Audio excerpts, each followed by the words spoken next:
That's right. That's right. We are live. Welcome to the bottom of the rabbit hole. Matrix University, Yellow Pills, stand up. We are in the building right now. We got some stuff to talk about. As you know, we are under a month before the Matrix Resurrections is officially released in theaters and on HBO Max, which means promo. The promos have been rolling out.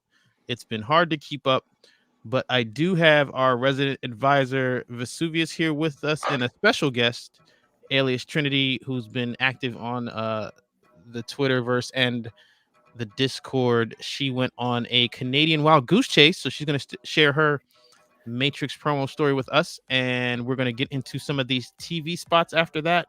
We're going to get into some of these news articles, or I guess they're interviews, but yeah, they're more magazine articles than anything else. But yeah, we're going to get into all that deep dive.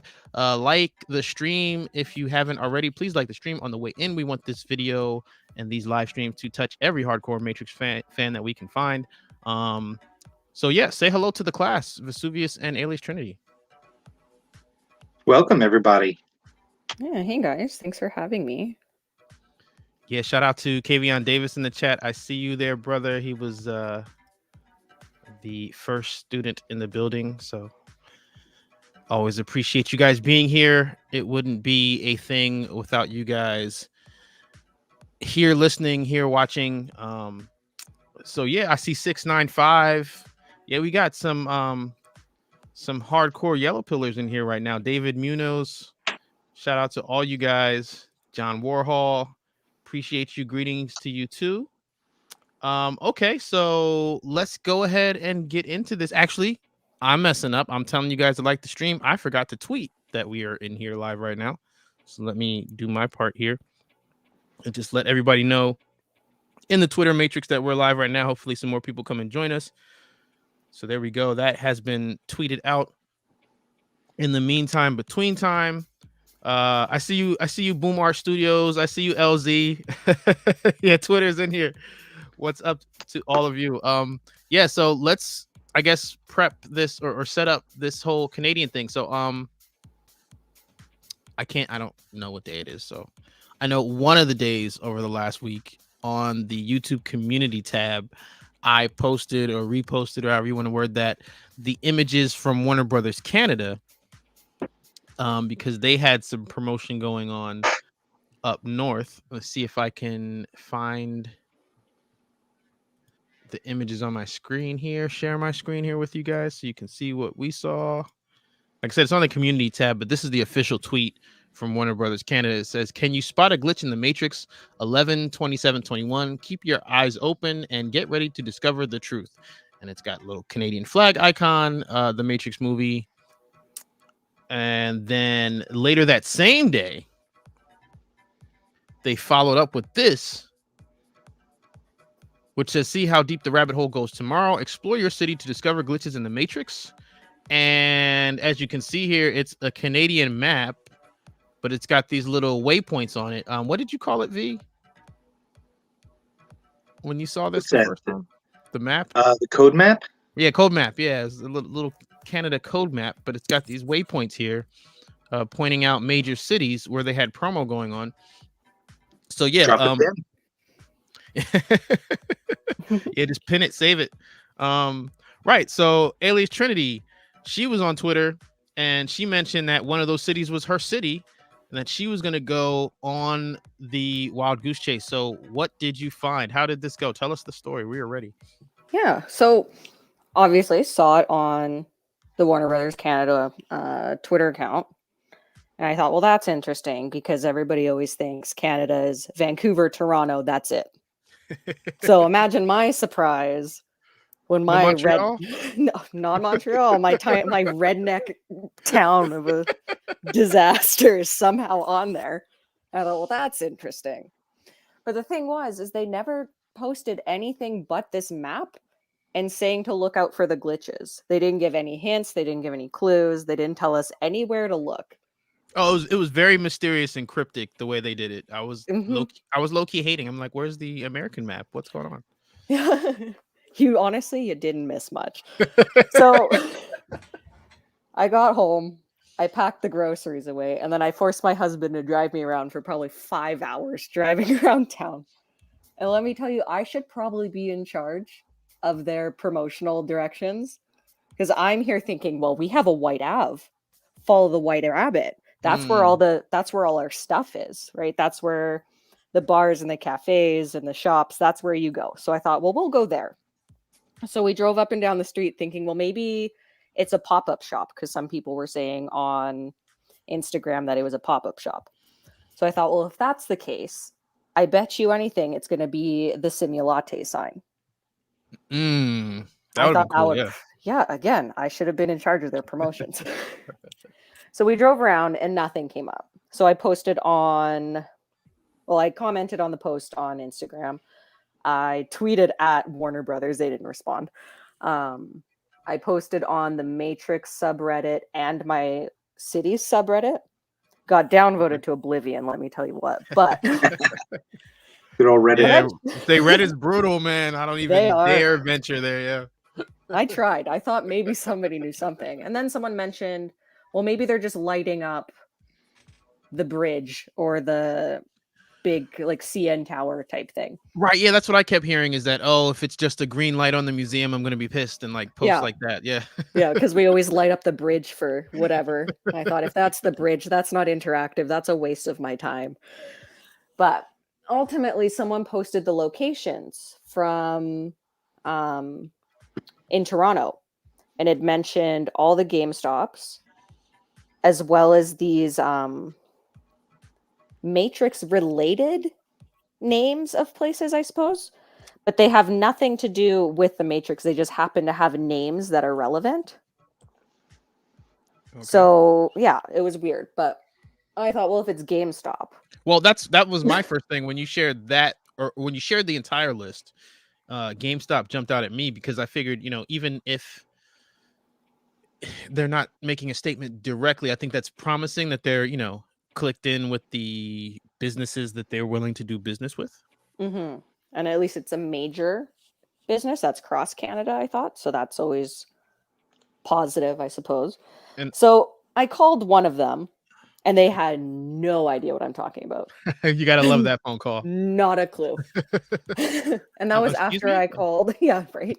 That was after I called like a local game store, because I thought, well, maybe. And they like laughed at me on the phone. But we called the GameStop, and she said that she'll go ask somebody. So she did. The manager came and talked to me. He said, I know exactly what you're talking about. We haven't received anything. So that was a bust. So I called the next GameStop, and same thing. They had no idea what I was talking about. They went and asked the manager. And this time the manager said that they knew what I was talking about. But I don't know if you guys are familiar with all this supply chain, obviously, but on top of that, we have all the floods on one side of the country. And I did not know about that. Yeah, on in BC, it's so flooded. It's to the point where Vancouver is disconnected from the entire country. Wow. For the first British time. Columbia? Yeah, things aren't going so hot there. But with all that supply stuff and the warehouses being in Toronto, actually, they said they hadn't received anything yet. Maybe call on Monday. So at that point, I'd given up, and we started driving down back to our place, which happened to pass a GameStop. So I thought, well, you know what? We'll pass by. We might as well go in. We can buy a game on the way in there. So I don't know, maybe.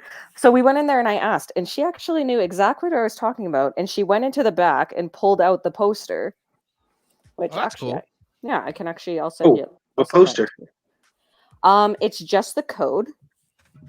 Like the Matrix code, and then it has the QR code right in the middle of it.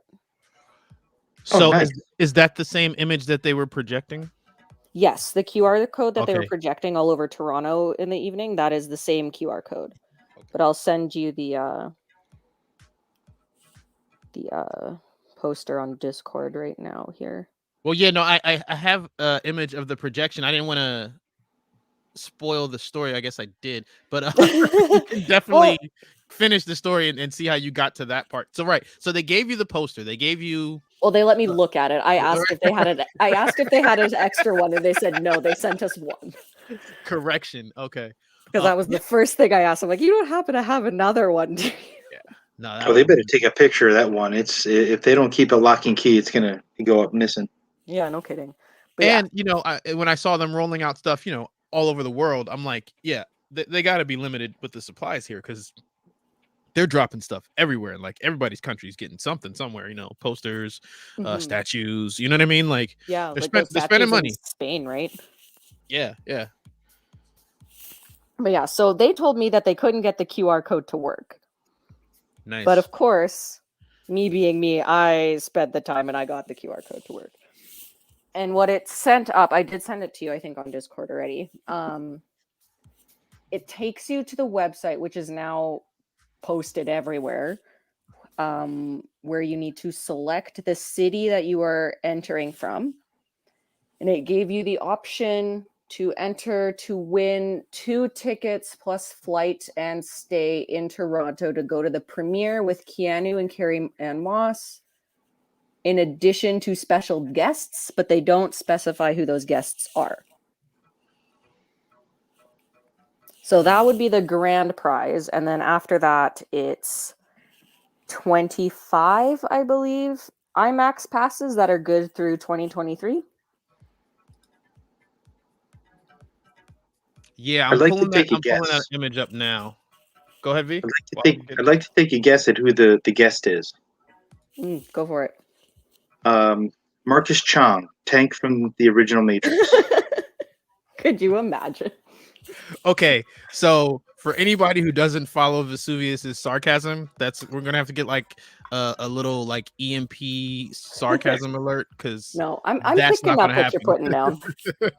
Oh no, he's gonna show up. Right. I was just gonna say demanding he might be there. Role. He's not their guest, but he might be there. Plot twist of the century. He's in the movie. That would actually make me happy. I liked Tank, but subject for another day. Yeah. But yeah, so it took you to that website. And once you finished entering, what it showed you, and this is the thing that I sent you, it takes you to a map of the city that you entered in. And it shows a bunch of different waypoints around the city. And these are the locations. Let me just open it here. One of them being, like I said, they have Matrix-related names, but have nothing to do with the Matrix. They all existed before this. But one of the places was called Neo Juicery and Neo Cafe. So, of course, the obvious Neo tie-in. Okay, so hold on, let me see if I can share the screen here. So this was the first thing you put up. This is I can't even Toronto say that. list. Yeah, Torontonians, yeah, can return to the Matrix by visiting and scanning QR codes at any GameStop location. And then here's all the different other places. And Neo Coffee Bar, is that the place you're referring to? I don't know if it's a chain or not, because that's not where I went, because I'm not in Toronto, but... Right. But similar name. Oh, it's just straight Neo Cafe. Yeah. Okay. Yeah, they're probably different. They're probably not the same chain then, but I don't even know if it is a chain. I've never heard of them until recently, but apparently they've been just in the West End here, not that far away from me for a while. So if anything, their promotions are going great because I discovered a new place. Their evil plan has worked. And then this is the IMAX when you scan the QR code, right? No, actually, that is what I saw just checking tickets again on Cineplex. What it takes you to, I have so much stuff on my phone these days. I'm trying to find it in here. Let's see. Let me just open up. I have the map here open right now, so I can send you one of the maps. Right, and this is like a map of waypoints of the individual city. Yes. Yeah. So I believe where I am, there are about 7. I guess I sent it to you already. 7 or 8. different places. So we had, let's see, one of them is a escape room. One of them is a board game cafe chain. Two of them being the cafe and juicery, and then the wild card of this MMA gym. So here's what the waypoints on the city map look like. Yeah. Oh, which MMA gym? Kamikaze? Pull that up a little bit. Not Take on in advantage my of- neck of the woods. So Right. It says take advantage of special offers at a rabbit hole near you. Mhm. So, you know, the interactive part of this sounds like it was more of like a Pokemon Go thing. You just kinda like- honestly, a little bit, just kind of driving around aimlessly trying to find all this stuff. That's a really good way to put it. This sounds like Matrix marketing to me. Let me tell you. Everything from like resurrections or revolutions being under promoted to the Matrix Online just being lost to obscurity to going so long without anything official for resurrections. It To sounds this like super Matrix. vague thing, yeah. You have to work hard to be a Matrix fan, and that is an understatement. You- No, totally. And you know, we were talking about this. I'm trying to remember in what conversation. I think it's probably on Discord, but you know, just like you said, you have to really work to peel away all the layers and consume all of the, you know, official canon, and you know, there's stuff in the video games and there's stuff in the comics, and it's all spread out. And yeah, that part of the journey was definitely fun back then. It's fun now. I think that's one of the things that it's made this franchise really special for me as a fan, just because you know, it's rewarding. You know, you're actually given an opportunity to interact and participate actively. I'm a very hands-on individual, so I think that might be something that, you know, has really turned me on to the franchise. But you know, one thing we're saying in the Discord conversation is, if it wasn't so much hard work, I probably wouldn't even have this channel. Because like, the whole point is bringing it to, you know, people in a situation where they can, you know, count on the information as being good. So thank you for sharing your wild goose chase story with us. You know, like I said, I definitely wanted to be up there with you guys in the back seat riding around. So I missed out there, but yeah, I'm definitely digging the, like Vesuvius called it, the code map. Like, just when I saw it, it was like, oh, that's so Matrix. That's so cool. Yeah, looked really cool. Yeah, maybe it brought me back to like you said, you know, saving the pins on the Matrix Online maps, and like, you know, trying to get to locations and running all around and hyper jumping. I think I sent you the little hyper jump icon. But yeah, what you have on the screen there, that's what the QR code would take you to. And then when you clicked each city, it would come up with I think some of them are out now. I know the Keanu Carrion one is out for sure. But they had videos featuring Jonathan Groff, Priyanka Chopra, Jonas, and Jessica Henwick. Okay. And Yaya was in one of them as well, where they say, congratulations, you found the glitch in insert city name here. And then they would do their spiel of enter the contest and you can come and watch the premiere in Toronto. Well, that sounds like fun. Now, what I didn't show was this shot here. Yes. This is the Warner Brothers Canada Instagram page, and here you can see the QR codes projected on the wall here. Yeah, I there's one believe there, Toronto. which makes sense. I mean, I've been to Yeah. Toronto once, maybe twice. Yeah. Yeah. I'm hoping this is the day that I finally get to go out east. So yeah, that's what the QR code projections look like. So you guys got, you know, a chance to hear what that promotion was about, because that's the thing. I mean, if you weren't there, it was definitely hard to put the pieces together from the outside looking in. Right. But the thing is that was a 5-hour drive around. We made a day out of it.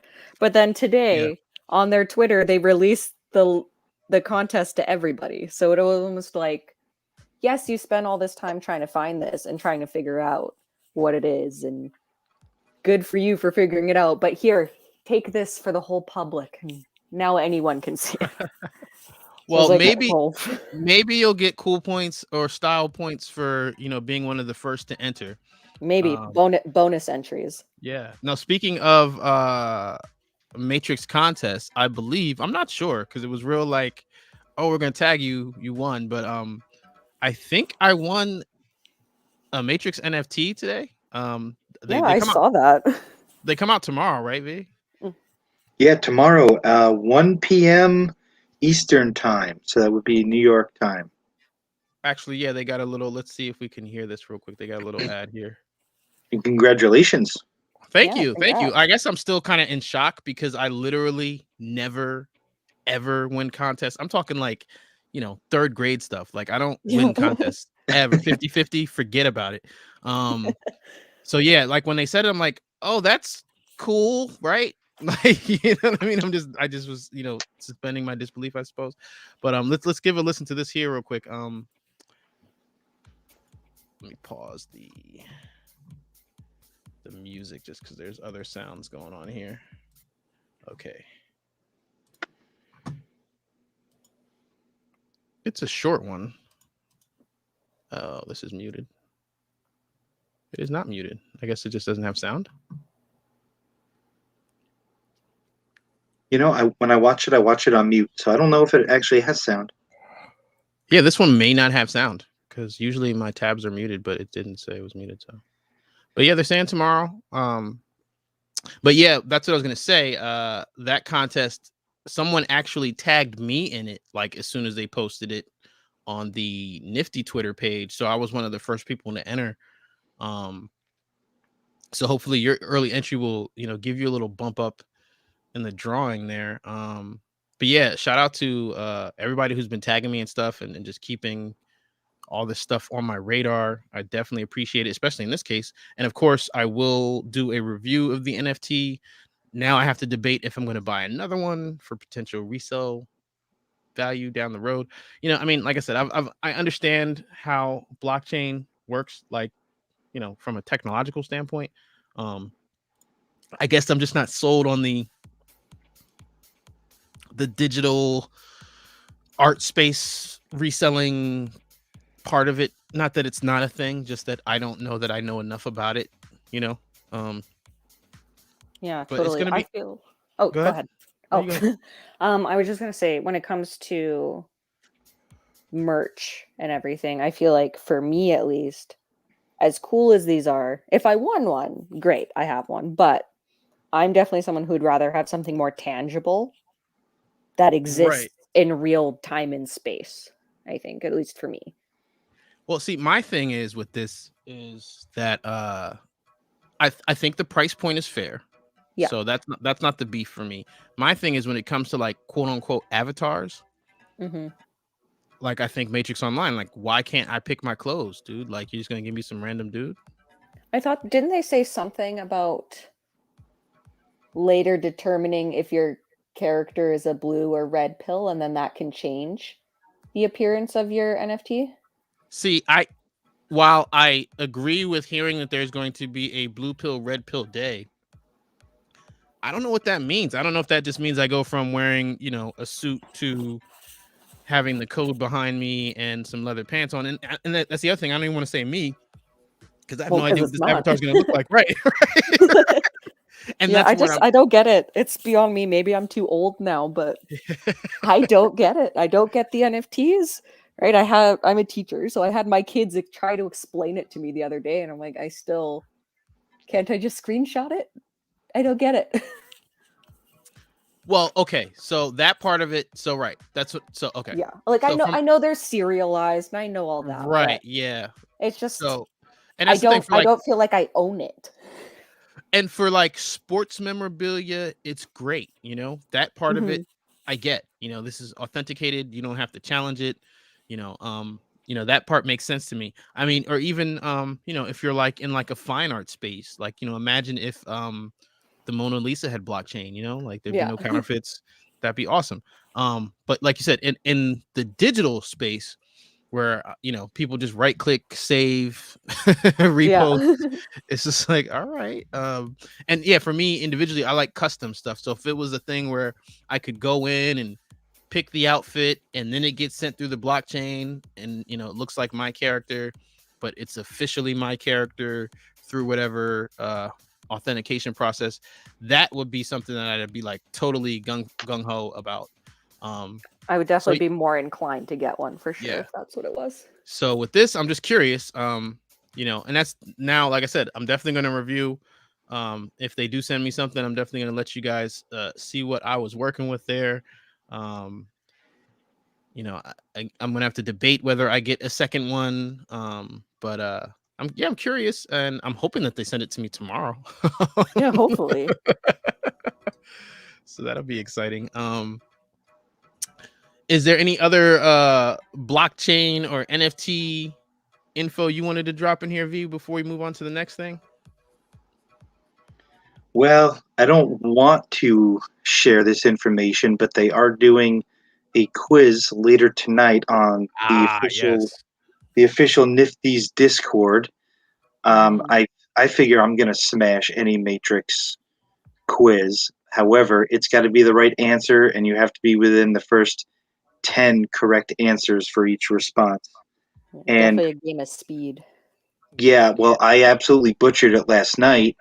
They did a riddle, and I looked up the riddle because I couldn't figure it out, and got the right answer. And I figured I would just copy and paste it into the Discord channel. And what they did was they locked the channel, and then at a certain time, they unlocked it. And before I could even blink, there was 150 responses. I mean, my phone almost blew up. And then I had to try and, pull up the text bar and paste it in. And yeah, I didn't win. So I was very disappointed. I'm a little heartbroken. Yeah, I'll give it a go once the movie's over. We'll see. I like to think I can type fast, but you never know. Now, here's the thing. I know, I think Vesuvius, I think you were saying you were concerned that it might sell out pretty quick. And at first I was like, well, it's 100,000. And, I'm looking at how many people follow it. It'll probably take a little while. But in the chat here, this is a good question with the right answer. The question was, can 2 be purchased? And the answer Astro Ice gave here is legit. It says, looks like you can buy up to 25 avatars. So that changes the game a little bit. I thought it was 25 per day, assuming that they're going to last that long. Right. Yeah, that I think you might be right. I think it might be like 25 a day. So if you get somebody who believes in, NFTs as an investment, that over time these things are going to increase in value, this actually could sell out pretty fast. Supply and demand. Yeah. So I'm curious. I'm definitely curious. That's why I'm debating now. The more that we're talking about it, I'm like, yeah, I'm probably gonna buy a second one. And thank you for everyone who said congratulations in the chat. I see you. Appreciate it. Again, thank you guys for tagging me and all this stuff, because I wouldn't have been aware, or at least maybe not as quickly without that tag. So I appreciate you guys. But yeah, I am curious if there's going to be Generation 1 Matrix NFTs and then another film come out in Generation 2. I know that there was a limited, they ran out of the 20th anniversary comics and had to reprint some of those. Vesuvius, we were talking about that, right? Do you know how many they made in the second round or no? I don't know. I'm sure it's a Google search, but I had heard through probably Discord that somebody had ordered a second printing and wound up getting refunded because they ran out of the second printing. Right. So they're already sold out of the second batch. And if I would have known it was going to be like that, I would have bought 2 hard copies for a similar reason. That we're talking about having a second NFT here. I do see Legendary asked the question. He said, is this new Matrix movie going to be the last Matrix movie, or is this the start of a new trilogy? One can dream. And I believe, so there's 2 sides to this. One is that months and months ago, Zach Penn, writer of Ready Player One, on Twitter said that his script is still very much in play at Warner. Now, what that means specifically, I don't know, but he seems to believe that his script still has legs. Now, originally when I read that, I believed that it would, be contingent on the success or lack thereof of the Matrix Resurrections.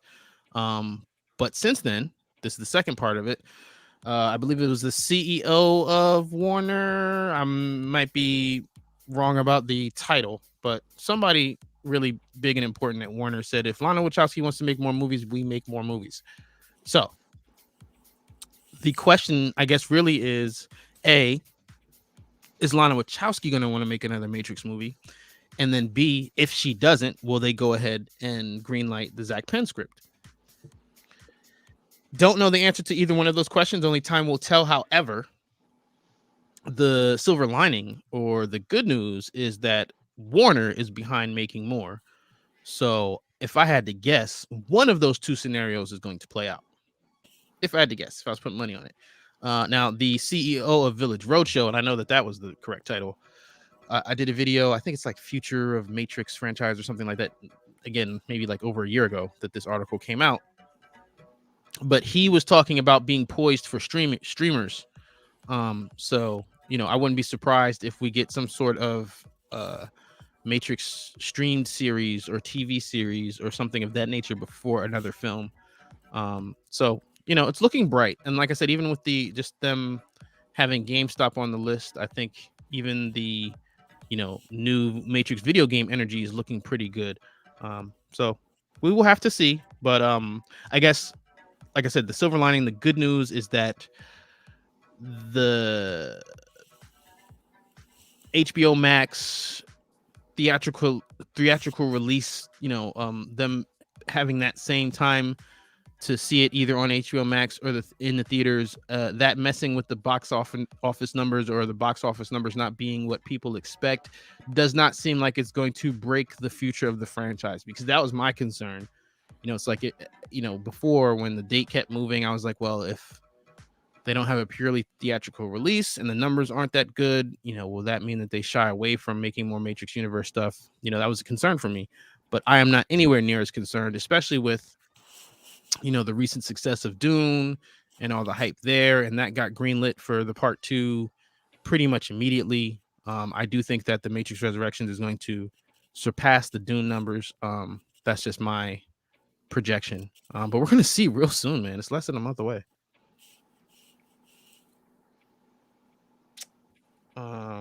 Okay, so the next thing I wanted to do is get into some of these articles. Now, I know, Alias, you were talking about, not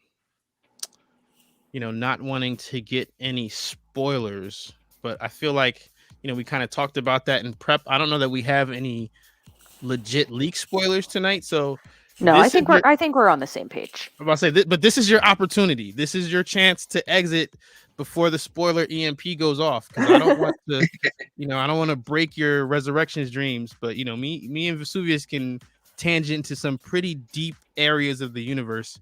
So this is, again, you've been warned. Everybody in the audience, you are being warned. After this point, a potential spoiler may come up. Now, from my perspective, it's all alleged and all speculation, because nobody here has seen the movie. Even World of Geekdom himself said that his friend saw the movie and told him about it. So we don't know anybody directly who's seen it. So we don't have any legit confirmed official leaks here. But we're going to get into some imagery. We're going to get into some trailers and pictures a little later on. So stay tuned. If you haven't already, please like the stream. I'm trying to remember to plug that in the beginning, middle, and end here.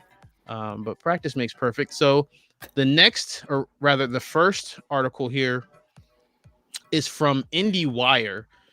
It was posted on November 22nd, so it was a week ago today.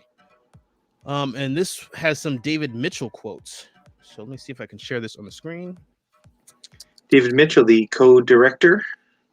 Co-writer. He's one of the pit. It's Lana Wachowski, David Mitchell, and Alexander Himon. And I believe the next set of quotes is Alexander Himon, but this is David Mitchell. I believe he wrote on Sense8. Could be wrong about that. I'm pretty sure. And the article's titled "The Matrix Resurrections." Writer says it's a weird creation that subverts the rules of blockbusters. So we'll jump down to the quote here. And he says, "I saw the film in Berlin in September. It's really good," Mitchell said. "I cannot tell you what this film is about, but I could explain what it's not. It's certainly not yet one more sequel, but something autonomous that contains the three matrix that proceed in a really ingenious way. It's a very beautiful and weird creation. It also achieved a couple of things that we did not see in action films, meaning it subverts the rules of blockbusters." So did you guys have any thoughts on that statement? Trinity? I'm thinking. If you got something, go ahead. Well, it sounds like something that we've heard before, especially from him, or maybe even from our screening leaker, who said that it was meta, it was weird, it was a love story. So it blurs the lines where I'm not sure if I've heard this before, or if this is just the opinion that's flying around. As far as what we don't see in an action movie, man, I tell you, the first Matrix movie really redefined it, because it wasn't just action movies with funny one-liners, like back in the day it was like Steven Seagal, just or Van Damme throwing out like funny one-liners and kicking people in the face. It's something you could really think about and take to heart. And then you go online 20 something years ago, and it's like people have different opinions about the same story, and they're vastly different, but they're identifiable. So if it's more of that, I'm all on board. Real quick here, there's Astro Ice says David Mitchell also wrote Cloud Atlas. I wanted to say that, but I wasn't sure, and of course it says it right here in the article. Yeah, he did write Cloud Atlas. He wrote the novel Cloud Atlas, I believe. But yeah, he was a writer on Sense8, and since then has become part of the Pit, with Lana Wachowski and Alexander Himon, who wrote the Lazarus Project. Sorry, I didn't mean to interrupt though. Trinity, did you want to add or say anything about Mitchell's quote here? Yeah, what I think stands out to me is that they say that it's beautiful and weird. And if I think to the original film, I feel like you can describe it that same way, right? When it came out, and bear in mind it was like 4 when it came out, but when it came out, I feel like it was so different than everything else that had come out before it, while pulling from those things as well. But I think you could easily describe it as weird and different. And ultimately, yeah, it is a love story too. So if we're describing this new film that way, I feel like it's definitely taking elements of what it was. It seems to me that it's going to be very aware of its roots. Well, yeah, that brings me to what stood out to me, and shout out to 695. But yeah, that's that. I thought what he was trying to say without saying is just pointing to the whole meta-ness of the film.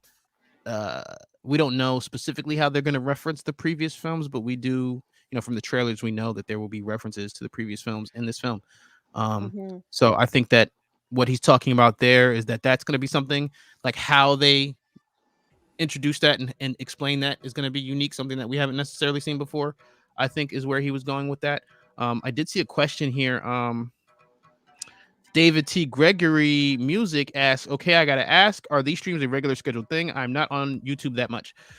So regular, yes. Scheduled, no.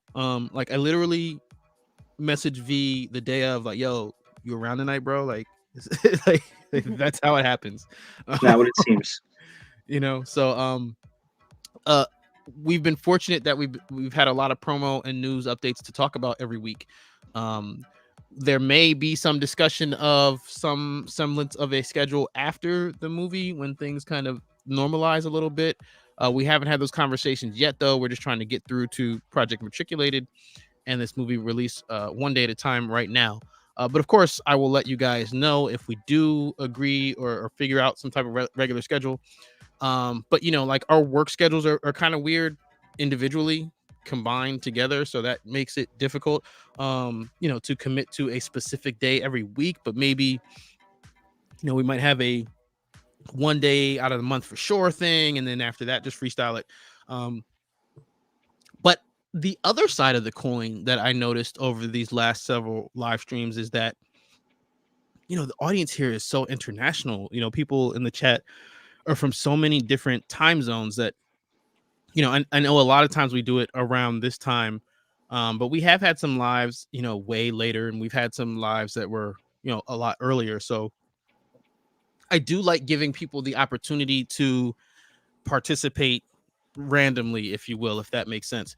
But as always, you can always check the playbacks. I always have these, like as soon as the live is over, it rolls over to the regular YouTube channel. So if you miss class live, it's okay. You can always go back and provide that extra credit by listening to the whole thing in the playback. And I always appreciate you guys for listening, watching, and to really help the channel. I mean, like the stream when you come in, when you leave, whatever. But what is it? Watch time is the most valuable metric for the YouTube algorithm. So the longer you watch, the more you help out the channel. You watch every video from beginning to end, and that's like giving me 100 likes. So yeah, definitely support the playback, especially Lorenzo Dawkins. You might be gone already, but you said I'll be watching this later. Final exams for law school start tomorrow. Thank you all for what you do. Yeah, so good luck on your exams, and when you pass and get that law degree, definitely hit me up because I might need your services in the future. I know I tread on some dangerous ground here.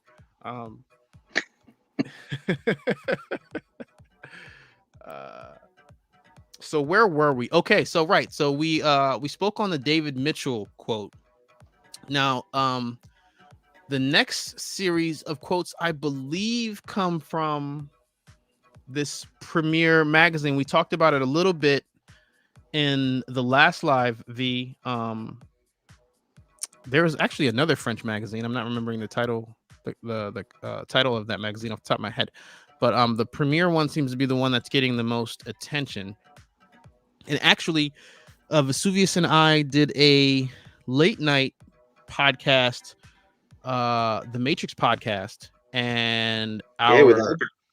hosted by Albert Chesia, and our good buddy Alex from cyberpunkmatrix.com. He was actually one of the first bloggers to reach out to me and interview the NeoMatrixology channel. But yeah, he's over in France and he speaks French, and he actually translated some quotes from this article, this French article. I have some quotes that the Lovelana Wachowski account posted. And what's funny to me, what was cool to me, is that the quotes she posted were different than the talking points that Alex brought up in the Matrix podcast. Because he was talking a lot about the color and the look of the sunlight and the things we saw in the trailer there. And definitely check out that Matrix podcast when it comes out. We'll definitely tweet it and share it and all that fun stuff. So make sure you're following Vesuvius and I on Instagram and Twitter for sure, because not everything gets posted on the community tab. Like, the community tab can be kind of funny sometimes, but also just because things are happening so fast, it's real easy to retweet something and share it that way. On Instagram, Vesuvius has daily content. And I've said it before, if you're following both of us, you're not going to miss anything. If you're just following me, I might miss a story here or there. But if you're following both of us, there's no way you're missing anything official or important.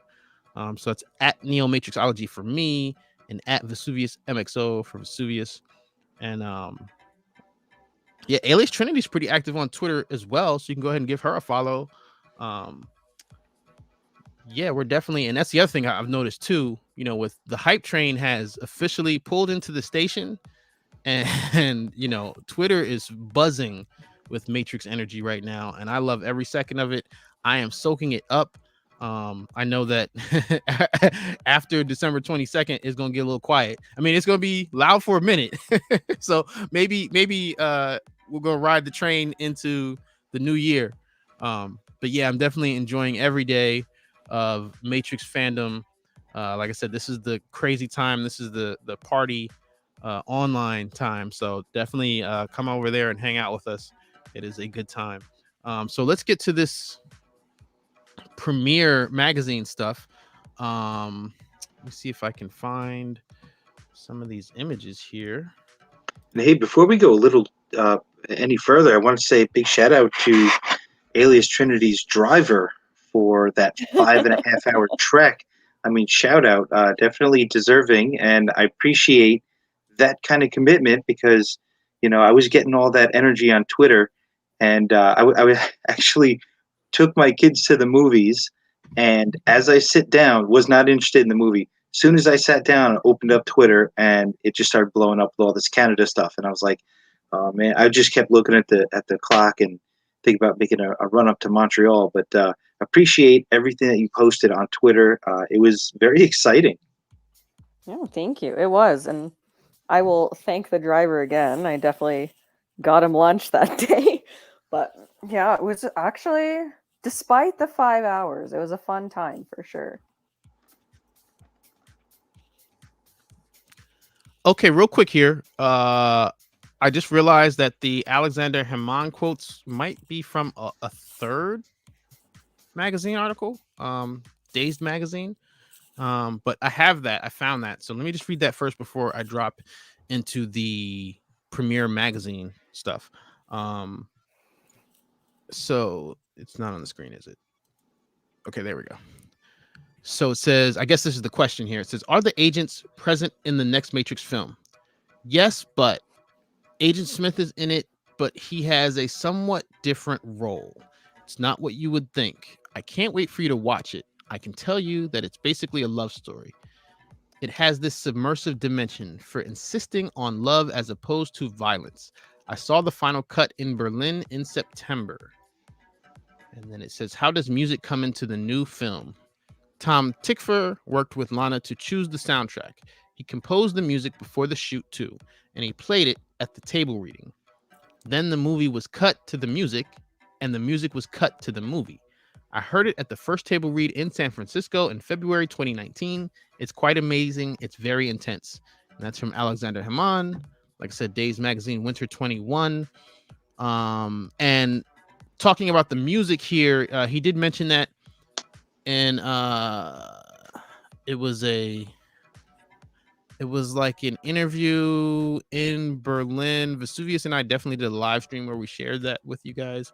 So they did talk about the music before. But if LZ's still in the room, I don't know if he's still here or if he's listening to the playback. I saw him tweet earlier today that he was concerned that Don Davis wasn't doing the music. But couple things. Number one, as Alexander Haman mentioned, Tom Tykwer did the music for Cloud Atlas. So we've heard him work on a Lana Wachowski project already. He also did the music for Run Lola Run. I believe he directed that as well. And I believe I always forget what scene it is, but he actually played music. I believe his band has a song in Revolutions. I want to say it's during the Hell Club scene, but I could be wrong about that. I do know that he's got music in one of the original sequels, though. So yeah, Don Davis did the score for the original Matrix and the Matrix sequels. But Tom Tykwer's relationship dates back to the Matrix sequels with Lana Wachowski. So, he's not just some bum off the street, is the point that I'm making. I wouldn't be too worried about it, is where I'm going with that. Back to the first half of his statement, though, the Agent Smith thing. Is there anything you guys wanted to say about that, or the love story angle that he's talking about here? Trinity? Just thinking here. I've definitely seen some suggestions. I've heard potentially flashbacks. Of course, we've seen in the trailer that the clips from the original film. So it'll be interesting to see if the original Smith makes an appearance. But it'll be interesting to see what this different role is, right? Because I feel like I can assume at this point that this rendition of Smith would be a fixed version after the finale of Revolutions. But it'll be interesting to see what kind of role it takes, especially when we consider that we don't know exactly what the truce that they came up with at the end was. And I'm not super familiar with Matrix Online, but I do know a bit. But just But within the canon of this I love film. that you fixed that though. I love that you corrected on your own. Mhm. I know a bit. Right? So I know what I know, but within that canon and what I would say the majority of people know of the franchise, I think it'll be interesting to see how the truce is handled and if they follow the story from the game. Because I know, or I guess I shouldn't say I know, but I would suspect that there are references, but I question whether they'll follow the exact storyline of the game. Real quick Yeah, here, that's John pretty fair to Warhol say. confirmed the he said yes, it was Hell Club Scene. Pale 3 in my head is the song. So thank you, John Warhol, for confirming that. He also says here, I might go see that Matrix 1 music live orchestra performance conducted by Don Davis in San Francisco next summer. I didn't even know that was a thing. So thank you for Me sharing neither. that. I'm on the East Coast, so I'm not going to be able to make it, but that's really awesome. So yeah, thanks for signal boosting that to Matrix University students, because anybody in California, you might want to check that out. That's probably going to be worth the price of admission. It sounds like a good time. Sounds like it's really cool. Yeah, I didn't even know about that. Right, and then the last thing about Tom Tickford said it. John Warhol says it's not a real band like albums and shows. They basically do movie soundtracks, and then he confirms that he did Run Lola Run soundtrack as well. So Well, I'm sorry, hopefully for the rest of us, they go on tour and then we can see it too. but I'm sorry, I didn't mean to cut you off. V, were you going to speak towards this Alexander Himon quote? Well, I was going to say what Alias Trinity said about the Matrix Online story is pretty fair to say. It's a little bit all over the place. It was certainly adapted for a video game and a player base and interaction there. That happened within that setting. But I think that there's certainly a lot of references and not so much that they're referencing the game in a movie, because that would kind of be out of place. A big budget film doesn't take inspiration from a video game, but the game was very well rooted in the original trilogy as well as the Animatrix. So to see these things carry over to the game, and then of course to the fourth movie, it just all fits together very nicely. It actually gives credit to the game that the game was pretty well produced and designed, even though it had flaws. Now, getting back to the quote here about the Agent Smith, we know that Hugo Weaving was approached and couldn't sign on because of scheduling conflicts. So it's that we know that Agent Smith, the character, is going to be in the movie. We just don't know who's going to portray him, even though there's plenty of clues, and there were some leaks that I won't get into at the moment, but we know that Smith is going to be in there. And one of the old tropes is that if Neo returns, then so must Smith, because they were equal and opposite to each other. We just don't know a lot of. See, I have questions about this Neo Smith relationship, because some people think that the Matrix was reloaded at the end of Revolutions, and if so, then Neo wouldn't have that prime program anymore. He would almost be a human and almost be empty. Like he wouldn't have that same code. So would that warrant Smith coming back? Well, that's I mean, potentially where that but love story comes in, right? Because every time we've seen Neo and Trinity in the trailers, anytime they make physical contact, you get that energy burst. And in one of the clips, he says that he's never believed he was the one, but she did. So perhaps that plays into it as well. well, I was gonna say though, without the without the Prime program, is he completely human? I mean, where do we stand on Neo and the BIP here? Is that just the Trinity thing? I believe we find a line that says Neo and Trinity are results of the biological interface program.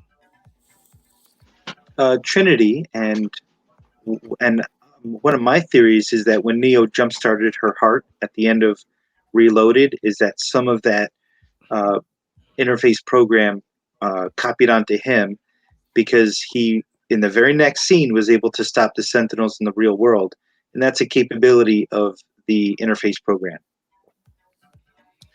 But to Alias Trinity's point, when she was talking about the energy burst in the trailer, even in the original Matrix films, the trilogy, and I talked about this in the Matrix podcast the other day with you, Vesuvius.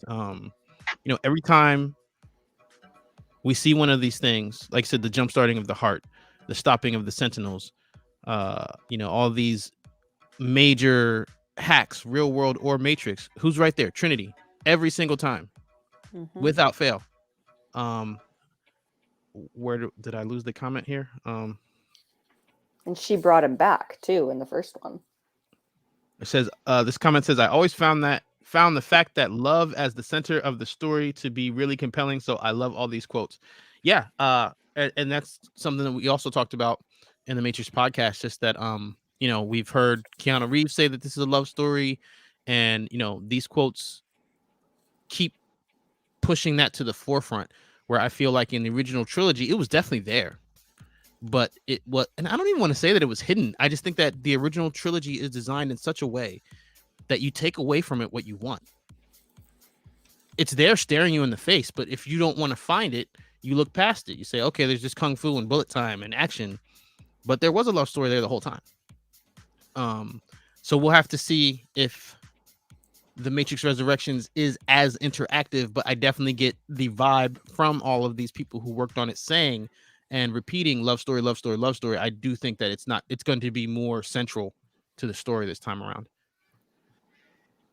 I think we will see.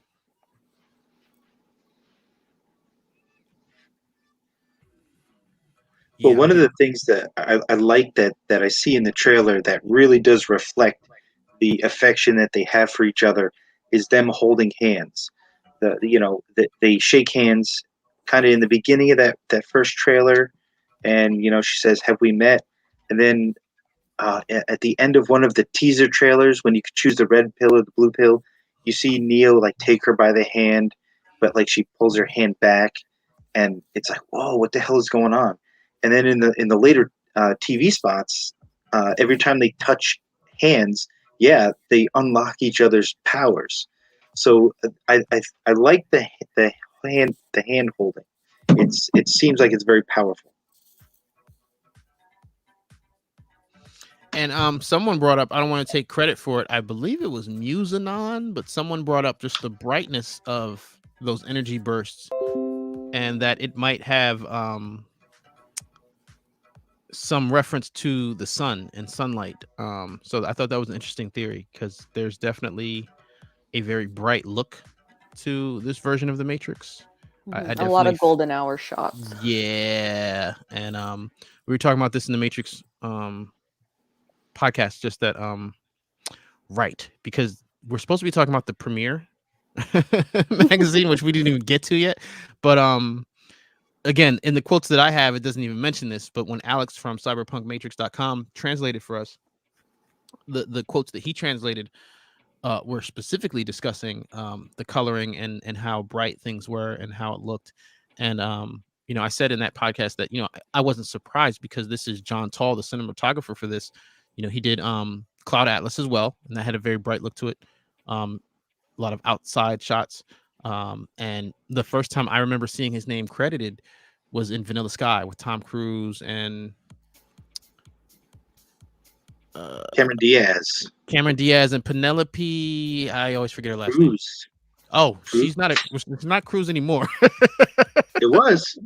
Oh, that's her maiden name, Penelope Cruz. Yeah. Oh, excuse me. What's her name now? Different spelling. So Yeah. wait, Penelope Yeah, Cruz Tom married Cruise. Tom Cruise. That happened. That happened like that.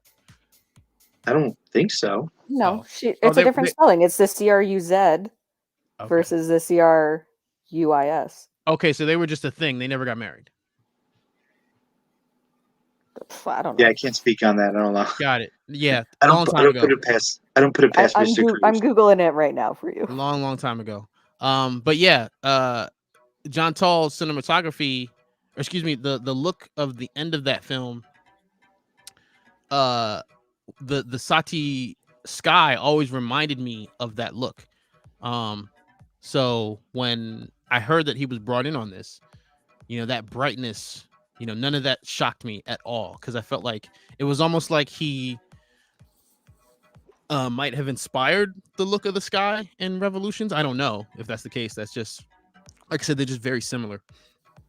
That very bright and colorful, almost like what do you call it? Chemtrails. That whole pink glowing. I would say like an oversaturation. Yeah. Cruise. I gotta share that one. I did look it up. They dated for 3 years, but it doesn't look like they got married. Right, 3 years. So that in some common states law, that's common law. Yeah, that's a common law marriage. Basically right there. married. Now you'd have to question though, who's changing their name, if any? Would they change the spelling? I'm about to say, at that point, yeah, you just kind of got to let it ride, right? Like, we already got the same last name, so. But okay, so let's go to some of the quotes from the French magazine Premiere here. Astro Ice with the entanglements. Entanglement. As like my favorite word of 2020. Right. So let's find these. I believe these are Lana Wachowski quotes from the article. But I do know that they are from the Premiere article. Love Lana Wachowski posted them, so I think they are Lana Wachowski quotes here. Here's the first one. And it says, did you... So I think actually this part might be the actual article itself. But it says, did you know that this attachment to these two characters was also strong, or did you discover it then? Yeah, right. This is them asking Lana Wachowski. Shoot the sequence where Neo and Trinity die was a really very painful moment for the young artist that I was. Okay, yeah, you remember V. So Alex did translate this part. Yes. In the Matrix podcast. She goes on to say, I remember crying for a long time after this scene. These characters changed my life. That of my sister, that of Keanu Reeves and Carrie-Anne Moss. And if you guys remember from the Matrix Resurrections interview teaser, at the end, Keanu Reeves very smoothly in the Keanu Reeves way says that fans always come up to him and say that the Matrix changed their life. And he said, it changed mine too, which I just love that line from him. I'll jump in quick here. Carrie-Anne says the same thing, and she says that people still approach her on the street to tell her that Trinity changed their lives. And well, I'm sure you can speak to that, Miss Alias. Yeah, no kidding. I just think just having such a strong female character that's just more than a love interest, and just having someone like that in film, and really, I think it really guided a lot of women to where they are now and what they're doing in life. So absolutely. So Lana here goes on to say, seeing them live so intensely before seeing them die so brutally was extremely difficult. Part of me wanted them to continue living, but the Matrix story didn't allow it. And then, with the death of my parents, I understood how love had made me grow, change, and changed me. I don't think love is a superficial idea. It is not a childish concept. It is no coincidence that Schopenhauer is the first philosopher to have upset me. He was the first thinker on my path who was really interested in the concept of love, who reflected on this concept, its gravity and its power. I believe right that was all 3 slides of that quote yet. Oh, nope, here it is. In short, for all these reasons, Resurrections had to reflect the beauty of my parents' love. They loved easily, and all those who met them would have liked to have them as parents. Sometimes I have the impression that their love, very private, very intimate, is there somewhere above those they have known, and that he left a very concrete imprint on the world. I know very well that what I am saying here can be seen as a horrible cliche, that it may seem trivial and silly, that we can only see a utopian dream or the profession of faith of a person refusing the complexity of reality. But that would be underestimating the power of love. And that's what it is at the heart of the film. And that was Lana Wachowski in Premiere Magazine, November 2021. I just wanted to actually, I'm going to come back here because this actually caught me for a second when she said, seeing them live so intensely before seeing them die so brutally was extremely difficult. Part of me wanted them to continue living, but the Matrix story didn't allow it. So what's funny to me here is because, this is our first live session, our first Matrix University lecture with our guest, the Red Queen here, alias Trinity, and you actually recently posted a fan fiction that you wrote on AO3. And, Which one? I'm up to 10 now. It was the last one I saw. It was the last one I commented on, right? Yeah. And I think your fan fiction actually highlighted what she's talking about right here, that part where the Matrix story didn't allow it, that Trinity had to die in order for the next scene to happen. Because if and I didn't really articulate that because Twitter blocks how much you can say, right? But yeah, if Trinity doesn't die, then Neo would not surrender himself. No, because he wouldn't.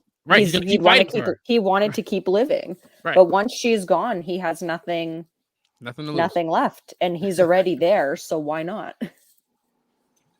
So yeah, so the story didn't allow it, and I understand that, because I know some people might read that and be like, "Well, you wrote it, so you can write whatever you want." But yeah, but sometimes the story takes a direction that no matter what you do, the outcome, and it has to be that, no matter how much you don't want it to be. And that's why I guess for me, it jumped out right now. Like I said, I had recently read your piece, so it's fresh in my mind because we had the conversation on Twitter, right? But also having worked on Beyond the Glitch, the fan film that we're gonna show at Project Matriculated on the 22nd, all the studying and trying to learn and research and become a better writer, and over and over I heard people say, accomplished writers say, "Oh, I know the end first and then I work backwards." Oh, no. And not me. Right, everybody's different, but I heard it a lot, and I heard it a lot from people I respected. And Beyond the Glitch actually was that for me. And I'm telling you, it's like when Tipfer was talking about having the music first. It's just this different process. Like once you have the ending and you can see the ending, it's almost like the rest of it is channeling. It's like the rest of the story is just flowing through you because you know where you have to get. You can see the end goal. And so sometimes you might feel almost forced to make a choice because you have to set up getting to the end game to get to the end goal. So I'm so excited. I just want to see it all. I want to share it all today, but we're almost there. Less than a month to go, guys. Okay, we talked about it on Discord for a while, but what makes the movie so interesting and the franchise so interesting is that there's the canon, but it's almost like all the fans have built on it, and it was set up to be, or the films were set up in a way that everyone feels like they can contribute to the story as well. And we saw that officially with the Animatrix, but all the fan art, fan fiction, fan fan films that just seem to fit within this world, all built off of the 3 films, soon to be 4. It seems as though canon is whatever you want it to be, especially within the Matrix films. It really feels like something you can always add to it. And that's what I mean, the Matrix comics definitely do that as well. Mhm. But that's what I love so much about the Animatrix, Mhm. because, you know, when you look at the history of how the Matrix came to be, the original Matrix film, Mhm. yes, the Wachowski sisters wrote the script, and you know, in getting it made, they had to storyboard everything to be able to sell it to Warner and the execs, because nobody understood it. And part of that, you know, showed its anime influence, you know. Mhm. And that's one of the things I loved about the Animatrix, because not only was it you know, I'm all about giving credit where it's due.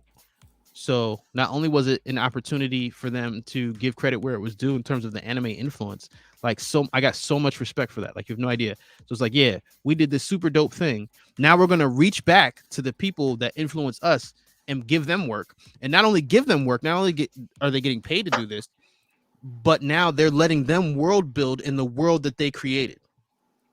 Exactly. And this is why I think a series would work so well, because there's so many different directions that you can take this.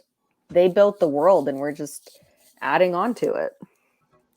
Yeah, no, it's like I said, fan fictions are coming. Brace yourselves. Can't wait.